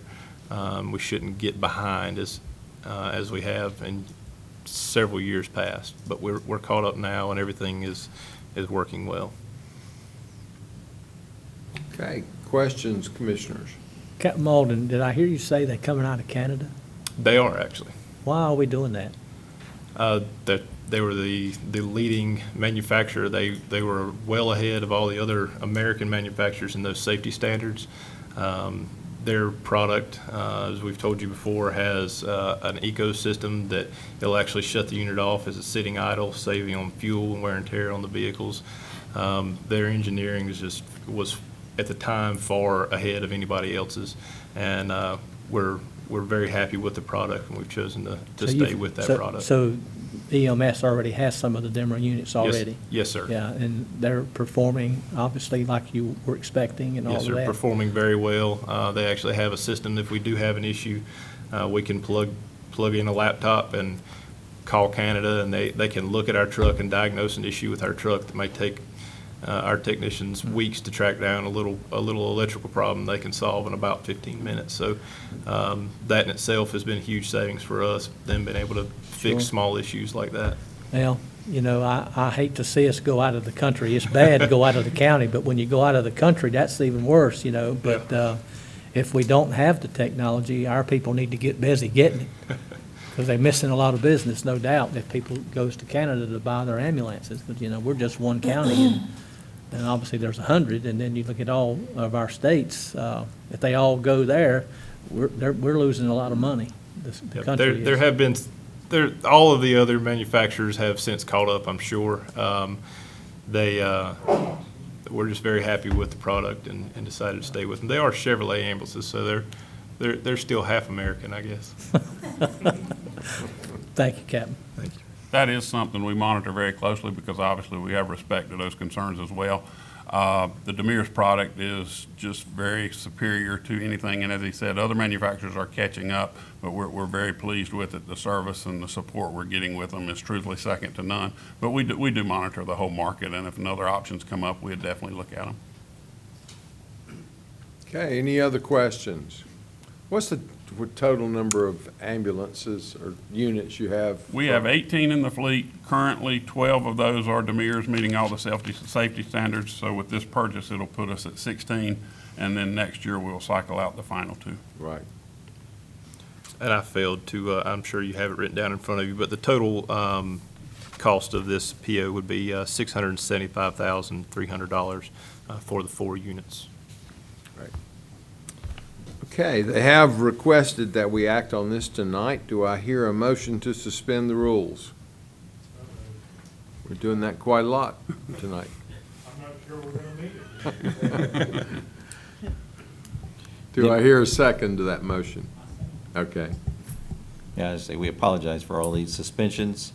We tried to narrow down as much as possible, but we're having to move the meeting out for an extra 2 weeks or a week. So Yeah, we did move it out 2 weeks, I think, this time. Okay, we have a motion and a second to suspend the rules. All in favor, please say aye.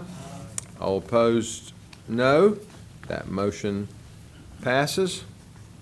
And so do I hear a motion to approve the purchase of 4 Demir's ambulances and the associated budget amendment? We have a motion and a second. Any discussion? Mr. Chairman, I do have one more question sir. on this. I'm sure you guys took all this in consideration, but obviously the Canadian dollar and the US dollar is different The dealer, in value. the truck is actually assembled in Canada, but the dealer for this area is out of West Jefferson. So yes, this is the American dollar. Okay. Okay, any other discussion? Hearing none, all in favor, please say aye. All opposed, no. That motion passes. Thank you, gentlemen. Okay, next up, training and firing range renovation project funding. And we're happy to have Susan Fearington and Kyle Billifer.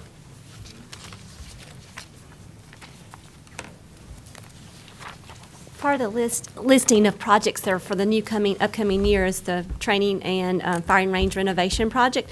It's for $1.7 million, and there's a need to go ahead and get this started now and start designing it. So we're coming to you tonight for this presentation to go ahead and approve the $1.7 million so it can get started with the design of the project. And probably Kyle can fill in some of the details and more on the project, but I can help you with the funding of it. It's one of the CIP projects that's been vetted during the budget process. It is approved. It's on our list. We're just asking for it to be done earlier. So what is the urgency of the 2 weeks earlier? Trying to get a jump on the full design so that we can get a jump on the bidding. Part of the problem is the impact to our officers. This is both used for their in-house training So all their qualifications and everything, and to try to work that schedule with what we're gonna have to do, I need to get going now on the full-blown design. We've already gone through the programming and had the decisions of, I guess, which way we're gonna go with the environmental remediation of the walls that are out there, the barrier walls. But I need to go with the final design and get the surveying all done now. And the window is closing because obviously of the potential impact to both the sheriff's department, and we have several other entities that do their qualification training out there, including Rowan, Cabarrus, Community College, and I believe there might be a city entity that works out there. Will we be shutting our range down during this? Yes, completely. And what are the accommodations to make sure that that training continues? The sheriff's department, I've already spoken with them. They will be reaching out to other entities to make sure that they can do their qualification and annual trainings at other locations, at other actual firing ranges while we're doing this work. How long do you anticipate this taking? Until I get the quantification of the surveying, meaning how much soil and how fast and bid it, it'll be tough to tell, but up to 3 months. Okay. Other questions or comments? Guess what? Thank you. We have a motion and a second to suspend the rules. Any discussion? All in favor, please say aye. All opposed, no. That motion passes. And we now would entertain a motion to approve a budget amendment to fund the training and firing range renovation project and the related project ordinances. We have a motion and a second. Any discussion? I will point out, as they stated, these are things that we've already approved in the budget that we've spent quite a few months talking about, so we're not just coming up with new projects tonight. Okay, any other discussion? All in favor, please say aye. All opposed, no. That motion passes. Thank you. Okay, we move now to item 4.11, approval of project ordinances and budget amendment related to the CIP-funded projects in the fiscal year 2020 general fund budget. And Susan will talk about that. And I'm not going to ask you to suspend your rules this time. This is our typical coming to you once a year with our projects that were part of the budget process. These are just recorded multi-year funds. So the projects were listed in your agenda package, and we also took out with anticipation of the $1.7 million that we just approved. So that project has been removed from this particular listing. But some of the projects that we're funding for Cabarrus County are Arena Kitchen Goods Storage Building, the Enterprise Physical Security, our Governmental Center roof and skylight replacement, the Operations Center's renovation, and then for the schools, we have some projects, 2 activity buses for Cabarrus County Schools, replacement of electrical service at Mount Pleasant Elementary, security cameras for Cabarrus County Schools, and then for 2 projects for Roy and Cabarrus Community College, the AC unit replacement, they're trying to get on a schedule for that, and the South Campus fire alarm replacement. So the total of all the projects that are listed is $4,816,946. And this requires us to do several budget amendments, one budget amendment and several project ordinances to get this recorded into our multi-year funds so we can track these. As we've spoken earlier, these projects have been vetted through our budget process, and we've juggled projects around for many, many months, and so these are the ones that we ended up being able to fund. If you remember back in January when we transferred our 15% fund balance policy, we transferred about $12 million. And to look at this, we're only transferring about $4 million of it now. Just to catch you up to date, back in March, we transferred $6.4 million for our courthouse to get us started on the architect, engineering, and design type work there. Then we have early funded our mobile units for Cabarrus County Schools, and we just did the firing range item before this one. So that leaves us with a balance that we can transfer now and for our projects of $4.8 million. So like I said, that's some funds for schools and some for county. So this agenda item has the budget amendment and a couple project ordinances to get this accomplished. Okay, questions for Susan? Okay, we'll move to item 4.12. Also, Susan? Okay. This one is for the funding of the 2-cent tax increase. Remember, this past year, we had the 2-cent, plus very late in the budget process, we had some new valuation that came up that we weren't able to just incorporate into our regular budget. So we decided to use it for one-time projects, and next year it'll be reoccurring. So that total for the projects was $5 million. Let me get the exact amount here. Hold on for a second. And I think I have lost my, Lauren, do you have it up there? I can't see it from here. Okay. So some of those projects that we weren't able to fund our normal CIP process, we were able to come back and say to the schools, which ones are your top priorities? And so we came up with a list of those, and they're in your agenda packet. And so we are able to go ahead and do our project ordinances and budget amendments, so we can go ahead and get started on these projects. And then this money next year will turn into reoccurring money that will help for our debt service on the courthouse and for the middle school and some of our other projects for ongoing expenses in the following year, opening up the high school and elementary school, which is just a lot of things that are coming on our budget in FY21 that we'll be able to incorporate these funds into. But this time, we thought the best use of the money would be for one-time projects, and they're listed and ready to be funded. Okay. Questions for Susan? All righty. Thank you. Thank you. Okay, next item, 4.13, offer for purchase of surplus ambulance, and Michael Miller will talk with us about that.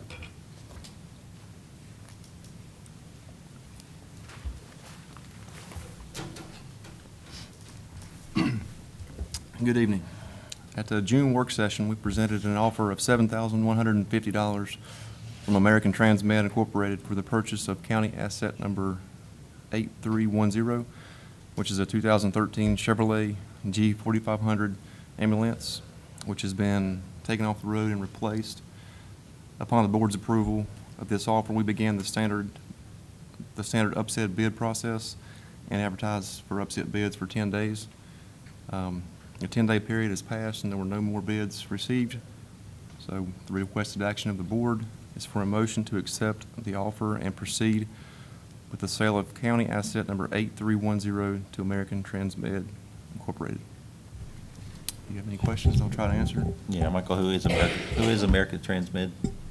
American Transmed is a company from, I think, South Carolina, and they specialized in putting these surplus ambulances back into service. Will this one be used in our county? I do not know that. I can find out. Yeah, Jimmy and them left. Are they going to be using it? I can ask them that, but they are our franchise provider of non-emergency transport. Yeah, just wanted to get that. Okay, any other questions for Michael? All righty, thank you. Okay, next item, 4.14, Rob Wallace Park Phase 2 Construction Bid Award. And Kyle is back. Good evening. Sealed bids were solicited for the Rob Wallace Park Phase 2 construction project and received on June 6, 2019. Staff and the contracted design engineering firm have reviewed the bids and have made a bid award recommendation. The winning bid is within the capital budget with both alternates included. In order to start construction immediately and push completion prior to the typical inclement weather months, staff requests award approval at the work session. Seems to be the right work session for it. So to kind of point out the different attachments on this, just so that the board, since we often talk about the construction prices, we did have 4 bids, and you can see that 2 of them are very, very similar to each other, and the other 2 are very, very similar to each other. Now, again, this Phase 2 of Rob Wallace Park is just a spine extension or a road extension, a utility extension, and then a parking lot. So not a lot of typical park amenities, but it does show us that the civil work is in line in terms of the 2 different companies being very, very close in those bids. So that is in terms of what we've been seeing all over the board. This was nice to see them all grouped together. We have not done business with that contractor. However, I did have the engineer do their due diligence, and they had very good things to say about them and had worked directly with them in the past. And that awarded bidder is Lynn Thomas Grading. So if there aren't any questions about the bid, I'll actually read out the requested action. Okay. Questions for Kyle? So motion to suspend the rules of procedures. The motion is to approve the contract between Cabarrus County and Lynn Thomas Grading Incorporated and authorize the county manager to execute the contract on behalf of Cabarrus County, subject to review or revisions by the county attorney. Okay. Can you include the amount? I can. The total amount with alternates will be $1,004,409.85. Kyle, for the benefit of the viewing audience, Yes. will you tell them what this is going to accomplish out Yes. there? Yes, How are they going to benefit from this? Yes.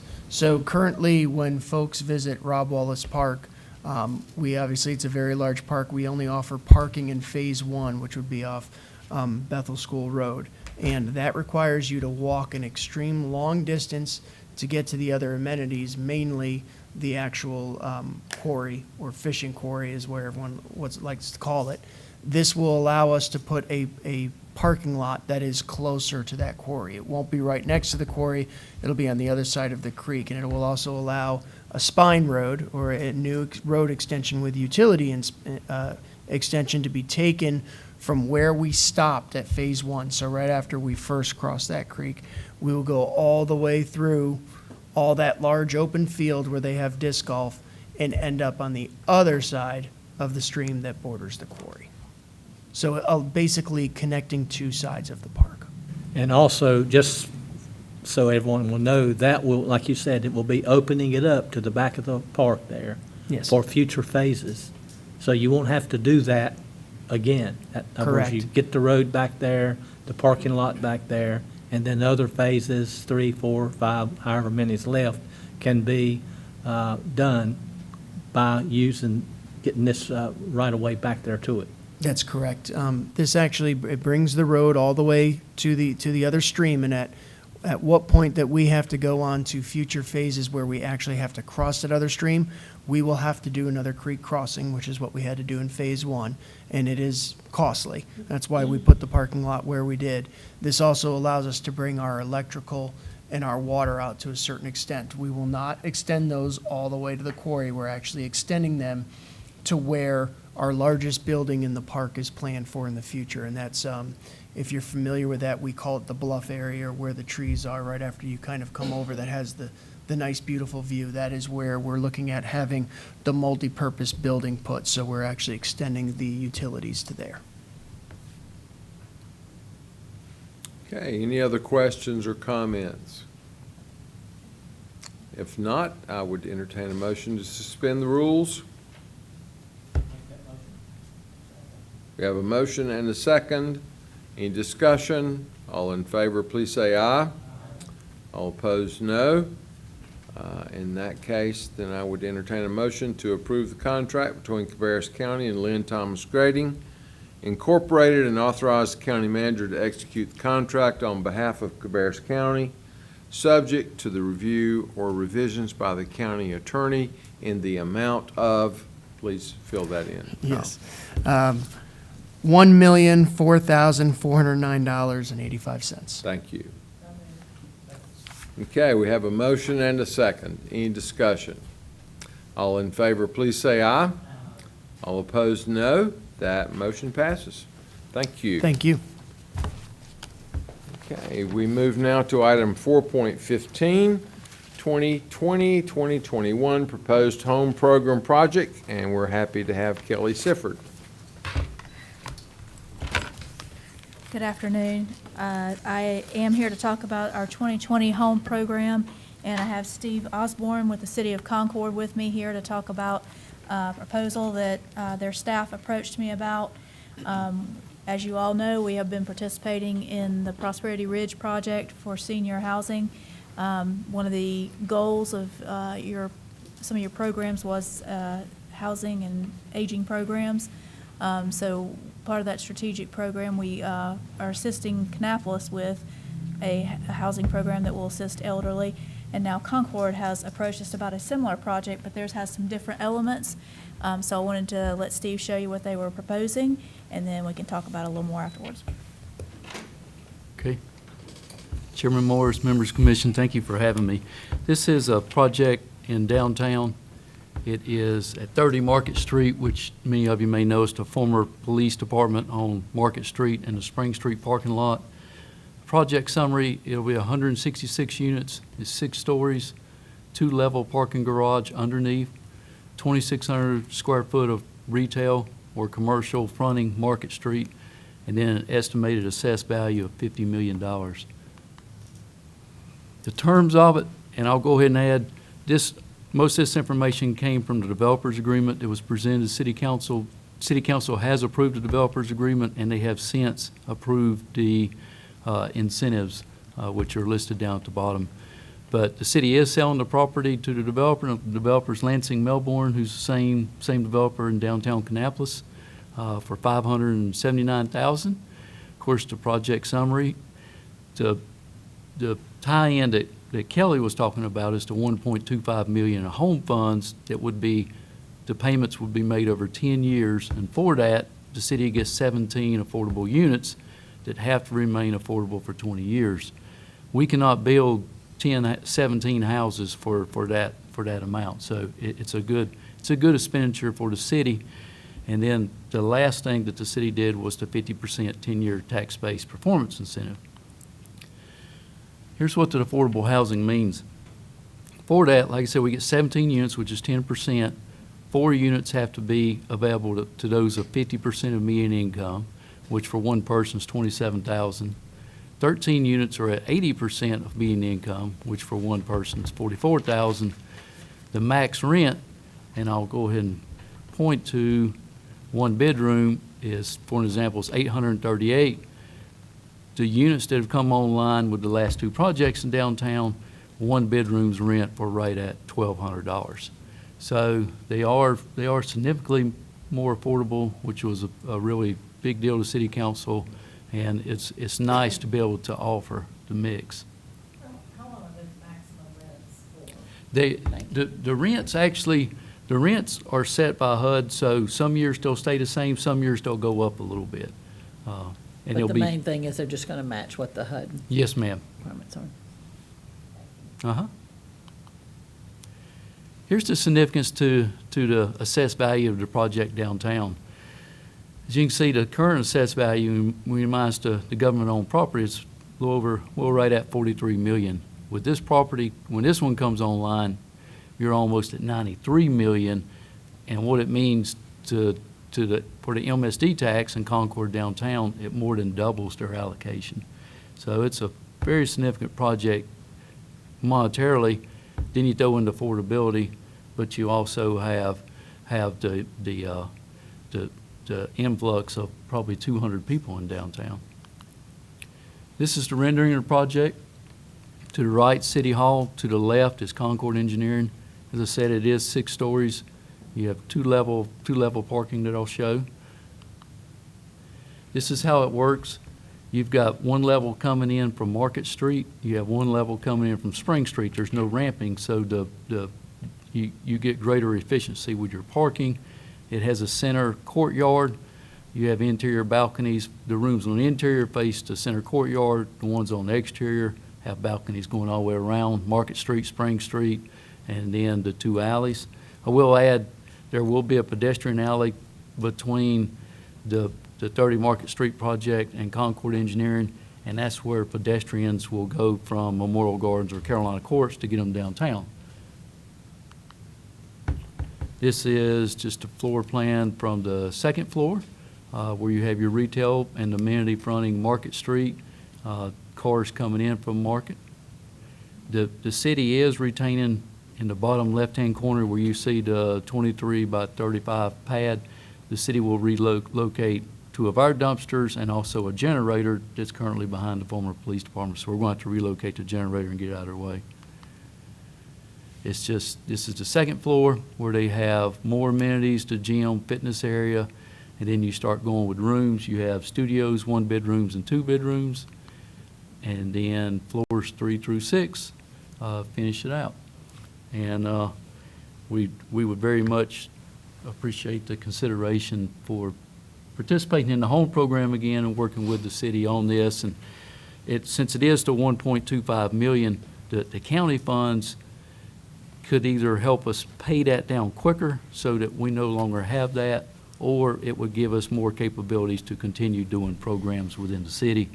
And give you an example, now this year we're going to have about $200,000 in project funds, which is rehab, new construction, and down payment assistance. You minus out $125,000, only leaves us with $75,000. That's not a lot of money. It's about one rehab and several down payment assistance. So the county's participation will, like I said, enable us to either pay it off quicker or give us some funds to operate. And so that is the request is for our home funds for 2020. We typically get 92 to 95,000, and we usually estimate 25,000 in match just to be on the safe side. So it's 25% match on your activities. So that would be the request. We will have to hold a public hearing in early 2020 to do the formal activity, because obviously you want to hold public hearing and all before you do a formal commitment, but they would like to have at least an informal commitment from you, knowing that we're moving forward so that we can plan for next year with this. Okay, questions for Kelly or Steve? Okay, and so we are just talking about this 1 year. Correct. Then we can revisit and Right, we could revisit it. this or other projects in subsequent years. Correct. For us, we're just talking about 1 year. Right. Okay. Any other questions? All right, thank you. Thank you. Thank you all. Okay, we move to item 4.16, fee study presentation and discussion, and Kelly will stay with us. Thank you. So we obviously presented at the June agenda session last month all of the whole program, and had the consultant here to go over the details and explain the methodology, all of that. You requested that we meet with the building industry, which we did. We met with Madeline Keeter from Rebic, and Madeline is still here. We met with the group in this room, did a presentation with Cabarrus, and Madeline was here for that as well. We invited a number of contractors. You all saw the list of people that we intentionally invited, and of course put it out there for others. We held that meeting. At that meeting, they requested that we come the next morning to their board meeting for the Cabarrus home builders. So we did go the next morning and had further discussions on a few of the items that they wanted to understand better. So we did all of that. I believe you all met with them as well. We did get some feedback, which we have attempted to respond to. The big thing that we were able to respond to within the fee study is the request was for the addition of a temporary electrical power permit to go on residential. We've done this on commercial, but we have not done it on residential in the past. So we did check around with some other jurisdictions. They are doing that. So we went back to our study. We did not spec that one out like we did the others because we did not anticipate doing that. But we did use the commercial one and come down to an estimate of $61.71 for that fee. And so that has been added to what you have seen, what was submitted for the meeting. Additionally, we removed the 3% technology fee on the planning and zoning items. That should have, those are included in the fees themselves. We rolled all the technology into that.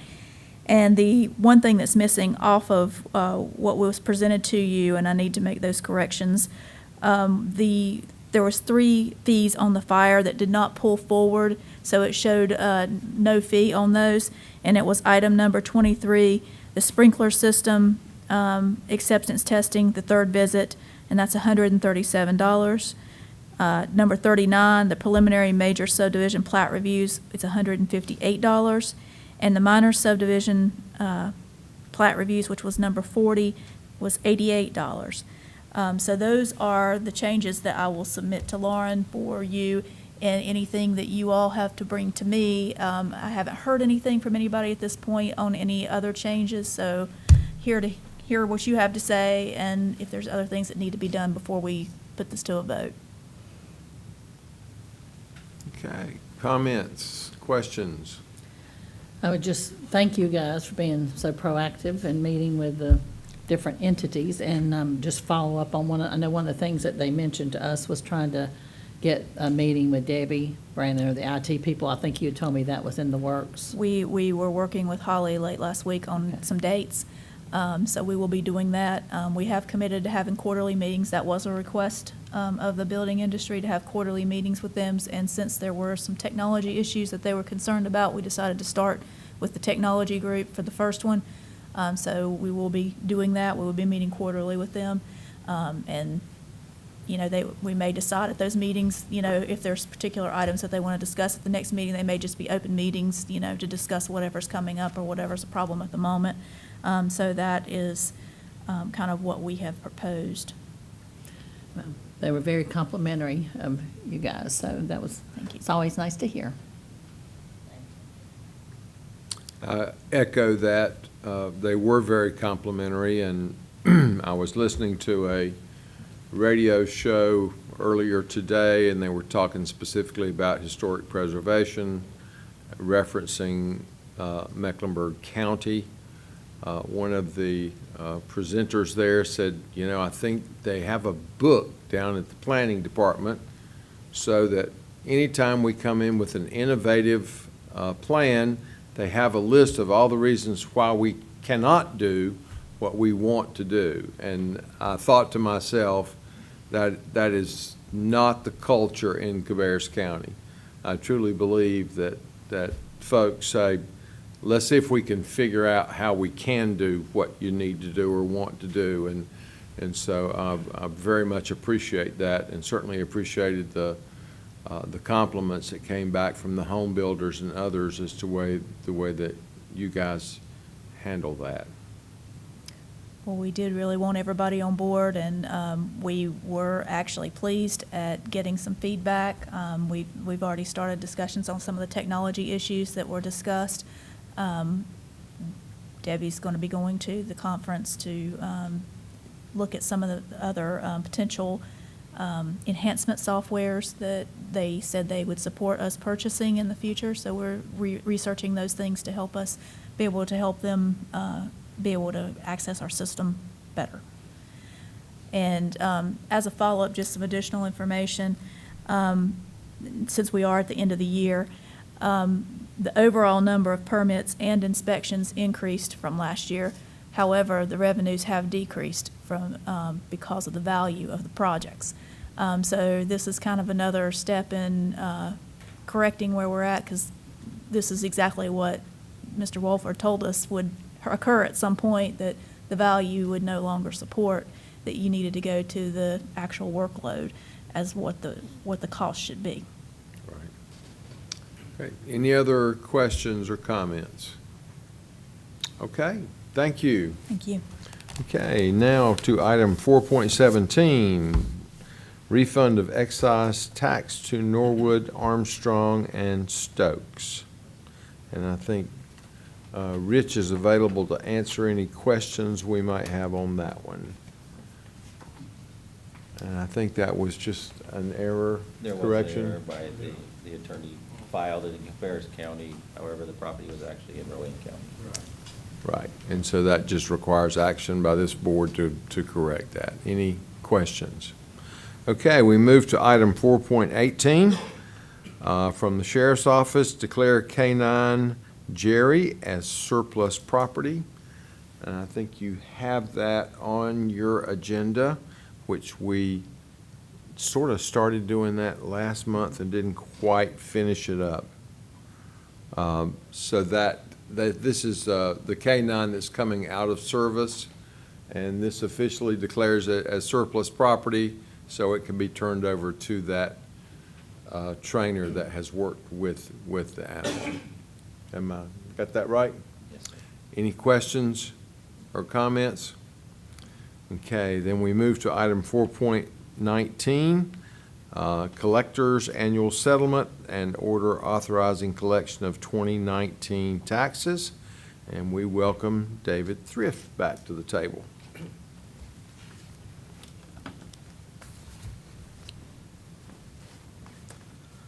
So North Carolina General Statute 105-373 calls for the annual settlement of the tax collector. So I'm providing a list of delinquent 2018 taxes on real property, a list of delinquent 2018 taxes on personal property. These two lists will be available for review in the county manager's office if you'd like to see the individual list. I've also provided a summary of those remaining balances on the real and personal property for the 2018 tax year for your review. Okay, any questions for David? So also per 105-373, I'm providing an insolvents list of tax bills on personal property that we have deemed to be uncollectible. Every effort has been made to attempt to collect on those. So these are personal property bills for properties that were for businesses that have since gone out of business. We have a 6-month period in which we can attempt collections on those, but then there's no option beyond that. Or potentially taxpayers that have deceased and don't have heirs, we have no estate to collect on. So this would provide an opportunity by statute to put those on the list called an insolvents list, which will allow us after 5 years, if those are still uncollectible, to write those taxes off. So, and in addition, North Carolina General Statute 105-321 provides then for the order to collect next year's tax receipts. I provided you a projected 2019-2020 real and personal property levy.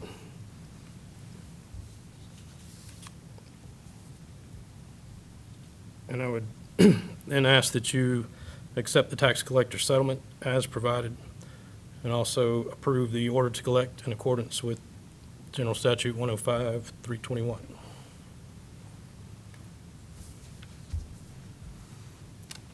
Okay, any questions for David?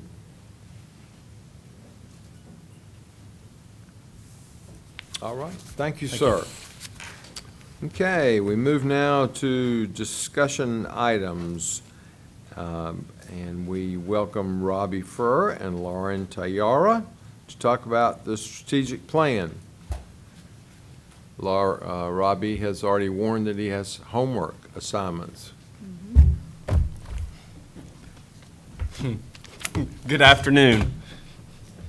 I'm excited to be here today and to share with you the results of our community workshops that we have been hosting since February, and our employee sessions as well. I'm going to share some information about the folks that participated in those workshops, and then give you a chance to dive into that data. So we've got, I'm going to pass, that's for your side. This is for your side.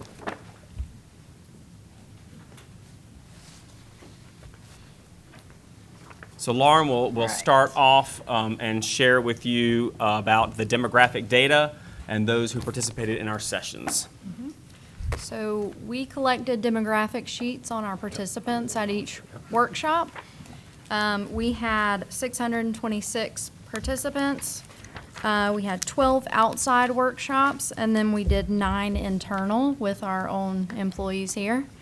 315 were at the outside workshops, 311 were on at the online, did an online survey. We offered the survey in Spanish and English. Only 2 people filled it out in Spanish.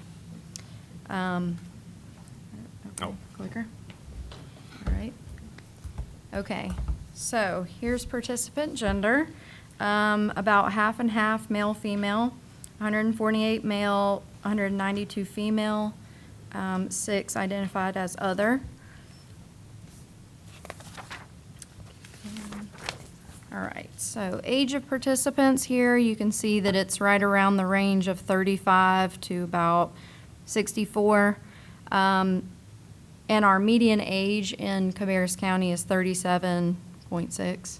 So we're right on target with the county median. Race of participants here, mostly white or Caucasian.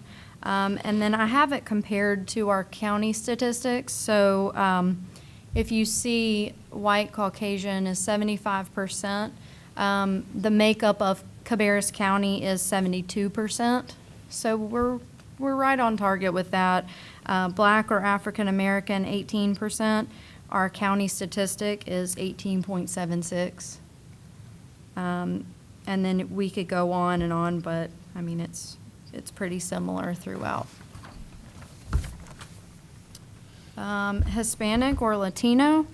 We had 583 non-Hispanic or Latino participants. 43 were Hispanic or Latino. And our county statistics show 89.56% are not Hispanic or Latino. So that's compared to the 94% that were our participants in our workshops. And then 10.44% in the county are considered Hispanic or Latino, compared to our 6% here. Okay, so like I said earlier, we did workshops with our employees. So 64% of those participants were employees, 36 were not.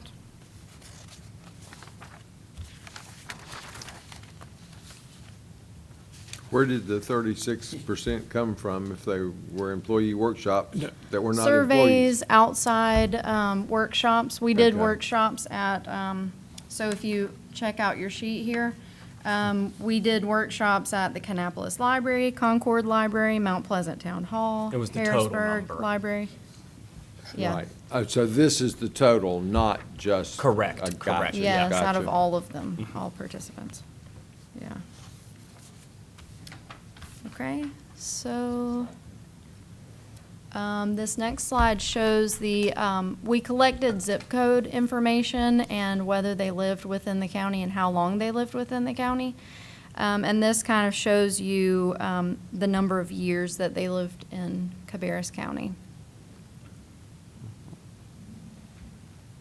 Okay. Back to that previous slide. Yes, sure.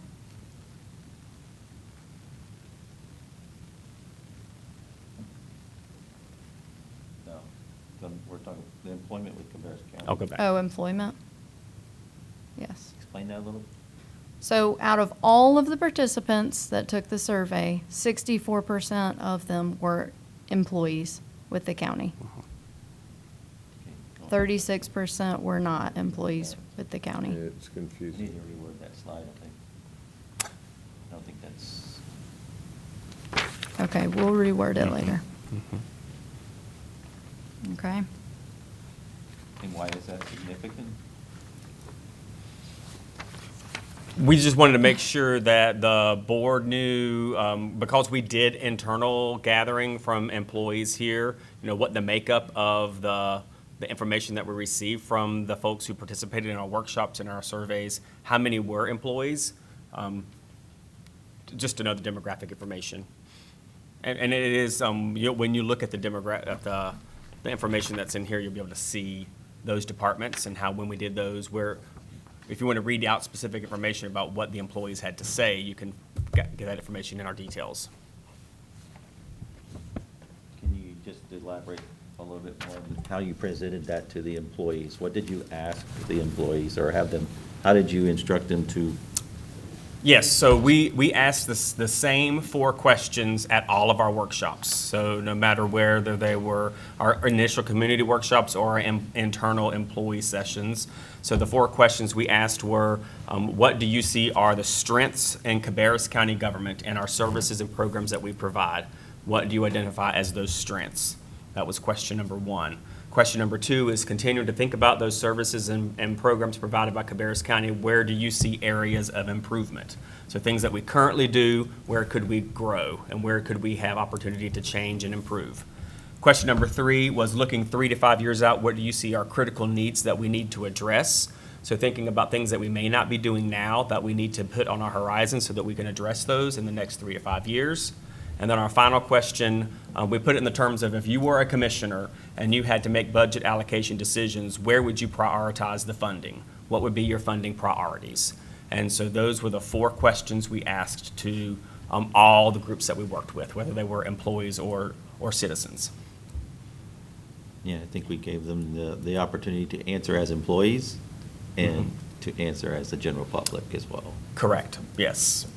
So if you're reading some of their results or their answers, you're going to see quite a few comments there as employees, as what, in addition to the general, as a citizen. Robbie and his team did their best to sift out that information and try to pull out what was specific to being an employee with the county. So we will have a different report for that later, just internally. I think overall, the employees were excited that we actually, you wanted to hear what they had to say as well, so. There was a lot of energy in the room whenever we had those kinds of discussions. And I think it was important, I think the employees gave an opportunity to help to assess our internal services here in the county, which is a large part of county government, and how we support each other in our departments. And so that came out very well in those sessions. So is 626 a good number industry-wide as surveys? And if not, what can we do, or why do you think we missed the mark by getting enough feedback? I don't feel we missed the mark. I think that, especially when you look at the data and the information that was gathered from the beginning session we had till the last session that we had, the data is fairly consistent about what we received from the different groups. There are a lot of common themes that came up and bubbled out at each of the sessions. So whether we continued this process for another year to try to double the number, the likelihood would be that we would receive the same information, which means it's reliable on what we're hearing across the citizens, the county and our citizens, and even with our employees. What are our issues and what are our areas to grow are pretty prevalent and are consistent across the county. So I would not have a recommendation that we need to continue to gather more data. Any more questions? In general, I guess, I mean, well, I don't want to jump the gun. You're getting. Well, yeah, let me just finish up with demographic information, and then he'll get on to that, the juicy stuff. All right, so number of years living in Cabarrus County, I showed this one. Any questions about that one so far? Okay. And then this is just the last information, residents versus non-residents, sort of. So we have the zip code information here plotted out to show where the participants actually live, that the people who participated in the workshops live in these areas or in the surveys. So this could be employees who commute into Cabarrus County. This could be business stakeholders who came to one of our chamber events.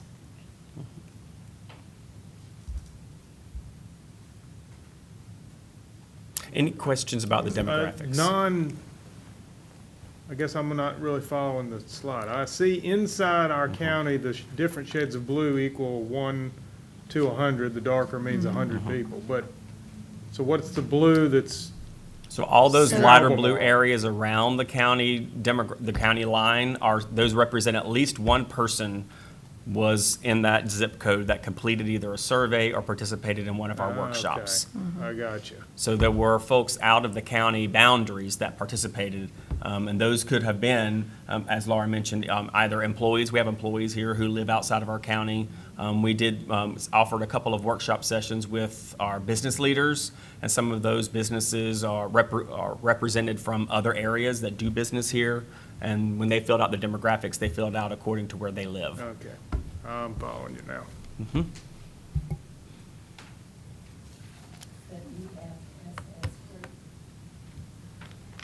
Economic and family. Economic and Family Support or support Services. Okay. That's Thank with you. our Department of Human Services here in the county. So we'll go in, before I go into the next slide, I wanted to thank, at our sessions, Lauren Teara, Lauren Linker, and Kristen Jones and myself were, I guess, the road crew that were consistently at all of these sessions, helping to facilitate and navigate this process with all of our citizens and our participants in that. And I want to formally thank them for their effort and their work in this. I know we are not finished yet, but it was a lot of time and effort, energy, and working with our citizens on this, and thank them for their effort. Also, County Manager Mike Downs was at all of our sessions as well. Several of you attended many of them. Several of our deputy managers and area managers also attended those as well.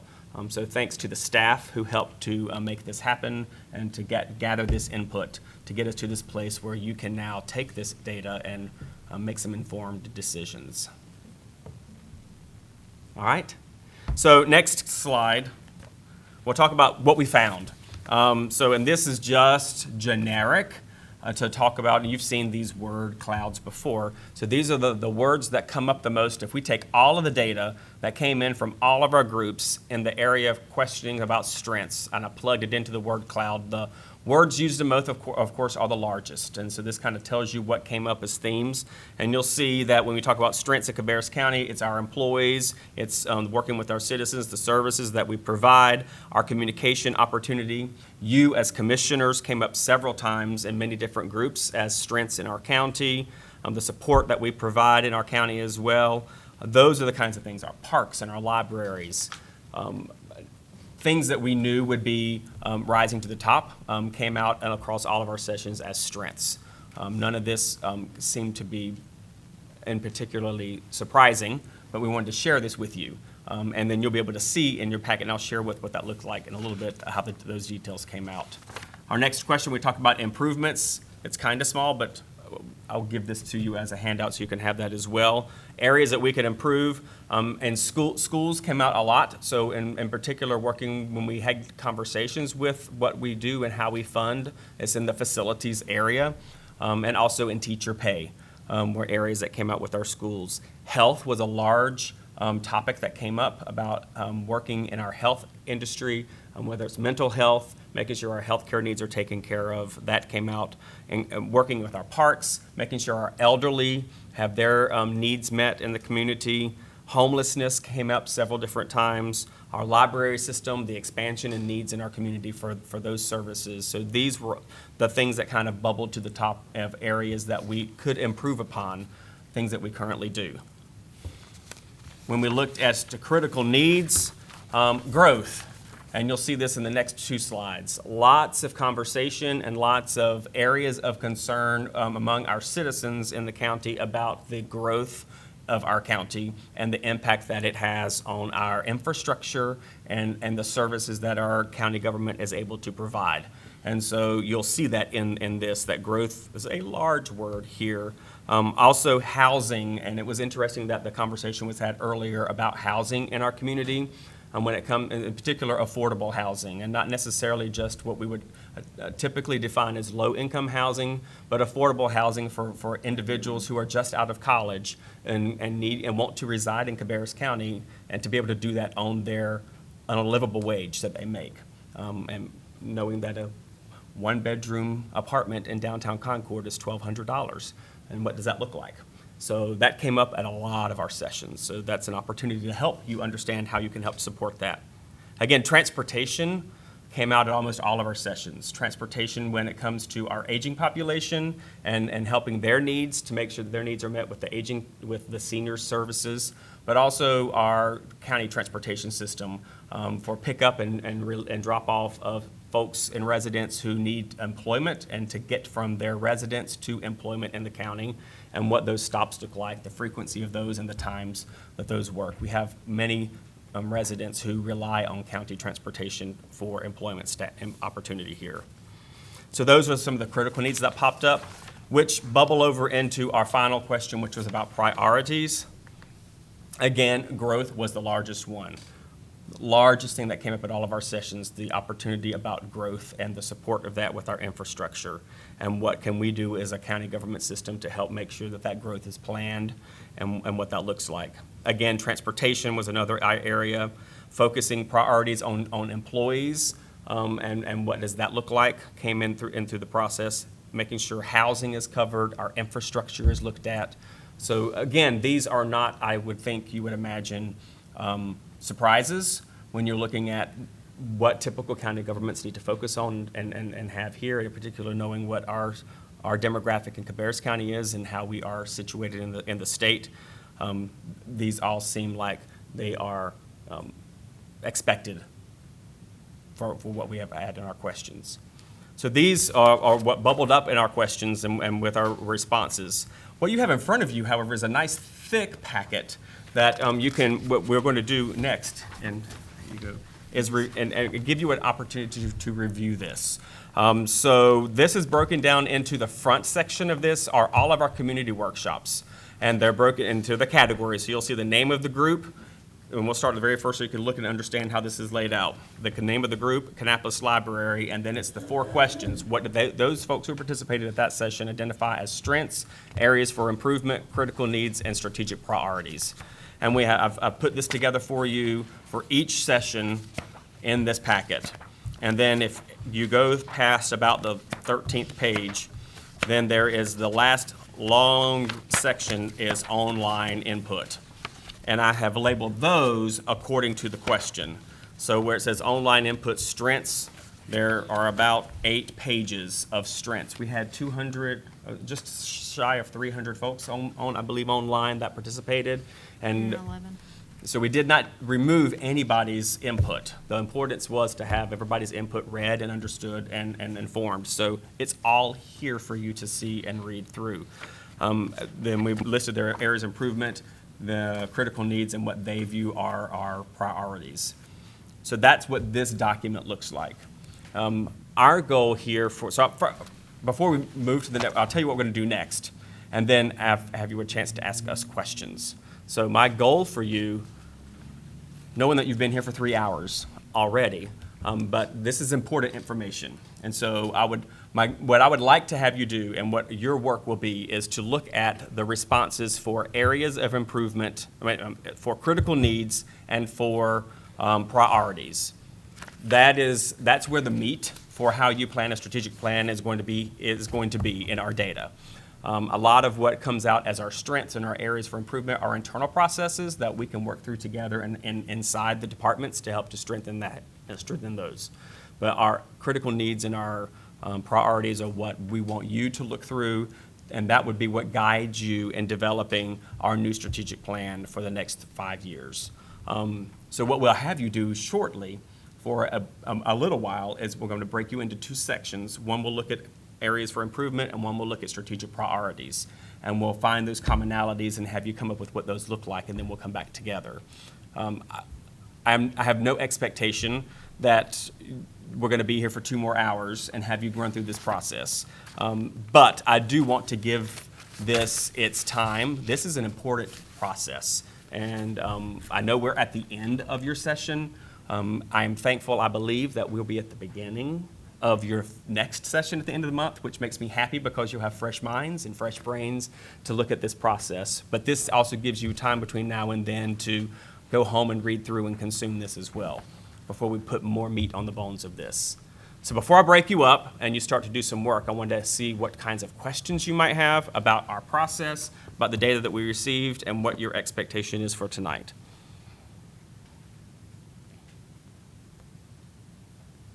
I know it's been a long day.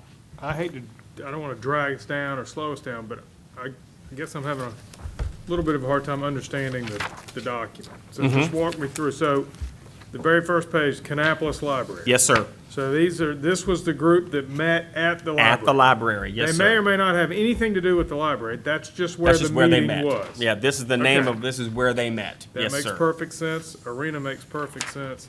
But then when I see youth commission, well, that's a specific little That's a board group that of we have with individuals. a Yes, group. yes. So that one is just those Yes, people, yes. just the youth commission. Just the youth commissioners. Okay.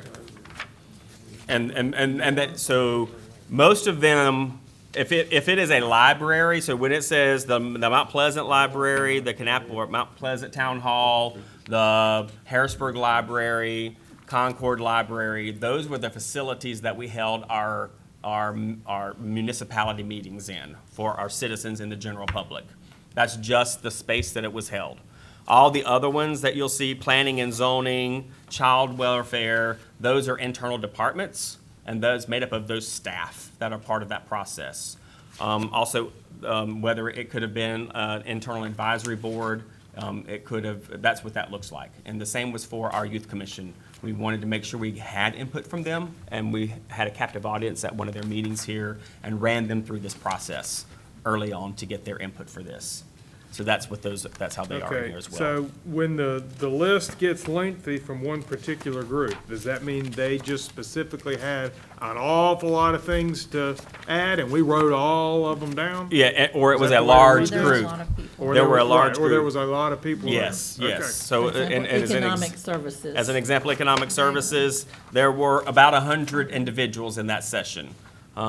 Maybe 89, 90 or so that were in that session. It was a large group of people, and we were intentional about making sure that they knew that this was not a consensus building activity. We wanted them to write down all their individual opinions for these questions, that everybody's, as if they were sitting at their computer in one of the online input sessions. We wanted their input here for you to see. So that's how that works.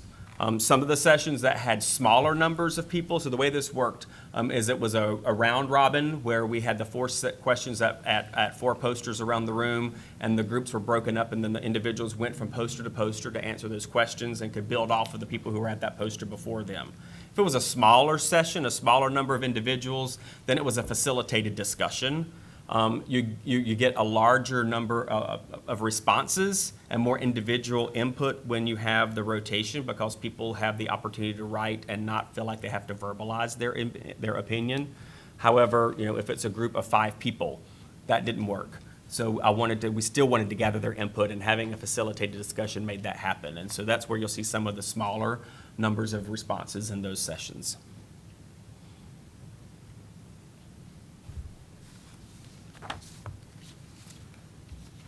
Robbie, explain to us again what you want us to do. You're going to break us up into Yes. groups? Yes, I am. Are we going to look at all of this, at all of the sites, or are we going to? Not all of the information, but you're gonna look at a specific question. So you, sir, may be in a group, and I'm gonna assign you to the critical needs. So you would be in this, and all your job will be to go through this. This is what your task will be, to look through the critical needs and look through this, because I want you to look through this. For all the sites?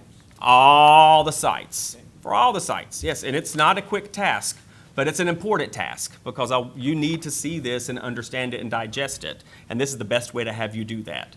And so you would go through that and look through this and pull out what you see are the common themes in the critical needs. And you're going to start to write those down on a sheet of paper that we'll use to facilitate the next step for this. There's a meaning behind how this works. But that is this first step in that. It would have been simple for us to do that for you, but then that takes you out of that process. And I want you to digest this information, and I want you to be the ones to come up with your strategic priorities. I have ideas of what I think they may be, but you will come up with what they are. And then you'll own that process as the end result.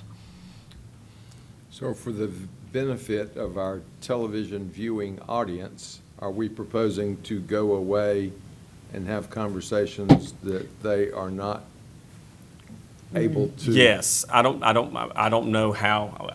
I don't understand the process of what is allowed and not allowed for this whole thing, but yes, they can sit and watch that process, but it's not going to be entirely entertaining for the next.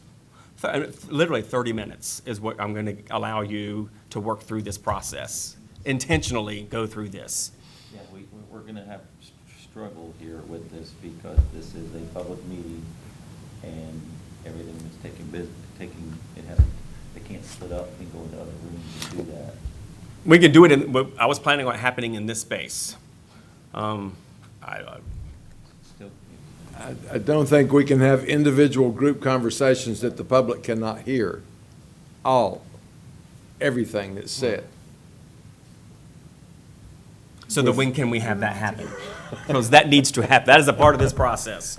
We're going to have that I happen. think that has to happen when there's not that has to happen two less by than- two, when there's right. not a majority of the board together. Correct? Am I correct, Mr. Attorney? Less than a quorum. So we would have to set up outside meetings, 2 people at a time.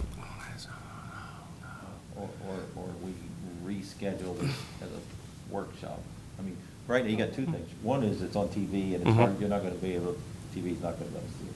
The other one is you have a workshop, and you collectively look at this. You can break up into groups and that, but you still have to have the public input. Correct, yeah. Give public notice in advance so they can come and, Similar to the session I did with you guys in the very beginning. right. That was what I was imagining, and so I didn't realize that this was going to limit that process tonight. But that could happen. That is what needs to happen. Okay. I can't just have a meeting with 2 of you. I know you would like that, but no. Okay. So Yeah. can we put that in motion to do that and? Can that happen, does it have to be a separate session from your next meeting? Yeah. It can't even be before the meeting? Could you advertise it from 4:30 to 6 on the 29th? Since you had planned to be here that day at that time anyways?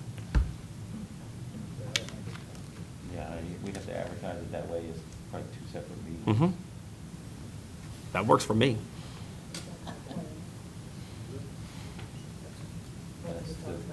So, in addition to tonight, or, okay, so I guess the question to you, as the board, are you able to come in an hour and a half early on the 29th? Yes, I can. You in town, but I am in town. I was hoping we wouldn't have to bring this up. I'm the reason we had to postpone the extra week. But I get off a plane with jet lag on the 28th, having been gone for 8 days. It's, I will make every effort, but I know I'm gonna have things that I'm gonna have to take care of that day. Even to get here by 6:30, it's gonna be kind of a crazy day. So I don't wanna hold anybody up. I don't wanna be the stumbling block or the hurdle. So I just have to be a realist and know that day is gonna be rough. yeah, so Commissioner Poole, can you get here by 4:30 that day?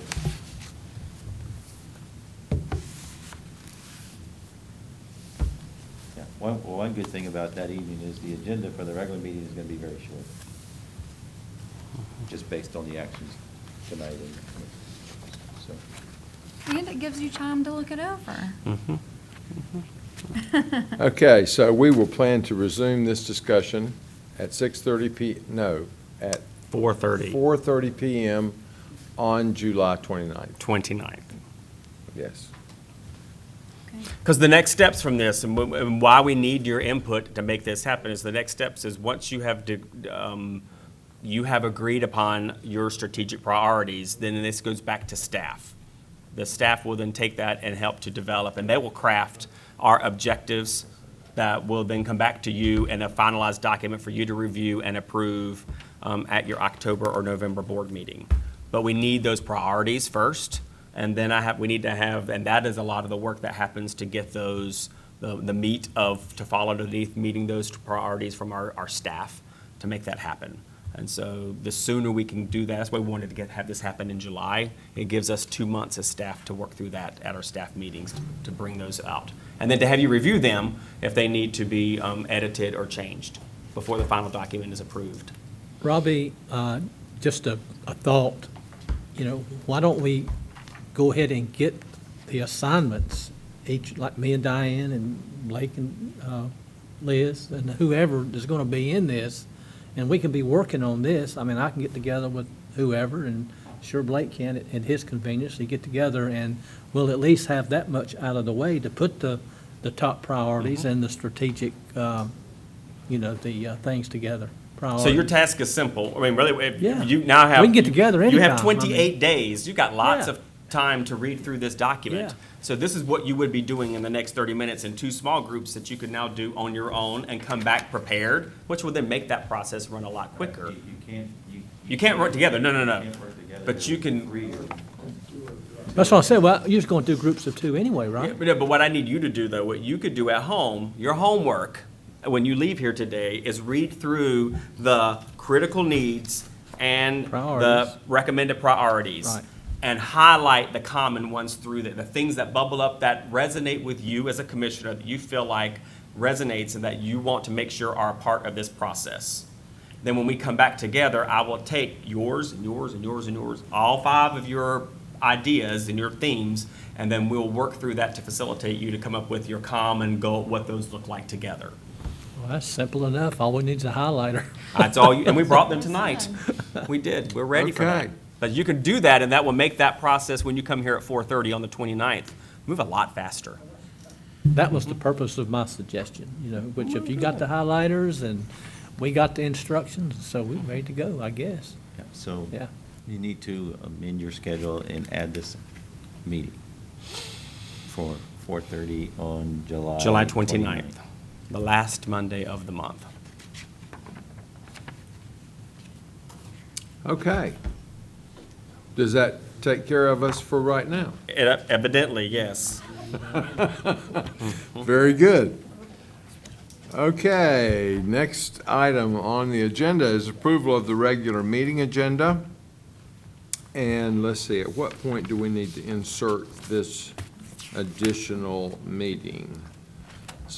Do we want to set that as a separate meeting or say that our regular meeting will?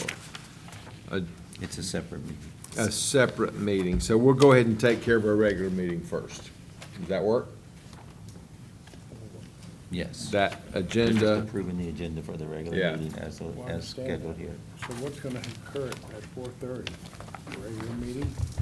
No, it will be a special call meeting. A special call meeting at 4:30. So you have the agenda for our regular meeting in front of you. Do I? Yeah, F5, 6, and 7 need to come off. Correct. Those Those are the items suspended that we voted on tonight. Right. That's correct. So I will move for approval with with deleting those items, F5, 6, and 7. Okay, we have a motion. Do I hear a second? Okay, any discussion?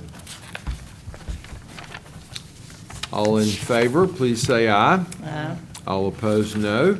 That motion passes. And we now will approve the agenda for the special meeting to be held at 4:30 PM on July 29th. Such agenda will consist of our homework from the strategic planning process to discuss critical needs and priorities from the handout tonight. Did I state that accurately? I'll make that motion. Thank you, sir. Just like you said. Thank you. Do I hear a second? Second. Okay, we have a motion and a second. Any discussion? All in favor, please say aye. Aye. All opposed, no. That motion passes. Did we cover all our legal requirements? Okay, very good. I am very sorry to report that we do not have need of a closed session tonight. I know you're all disappointed. So at this time, I would entertain a motion to adjourn.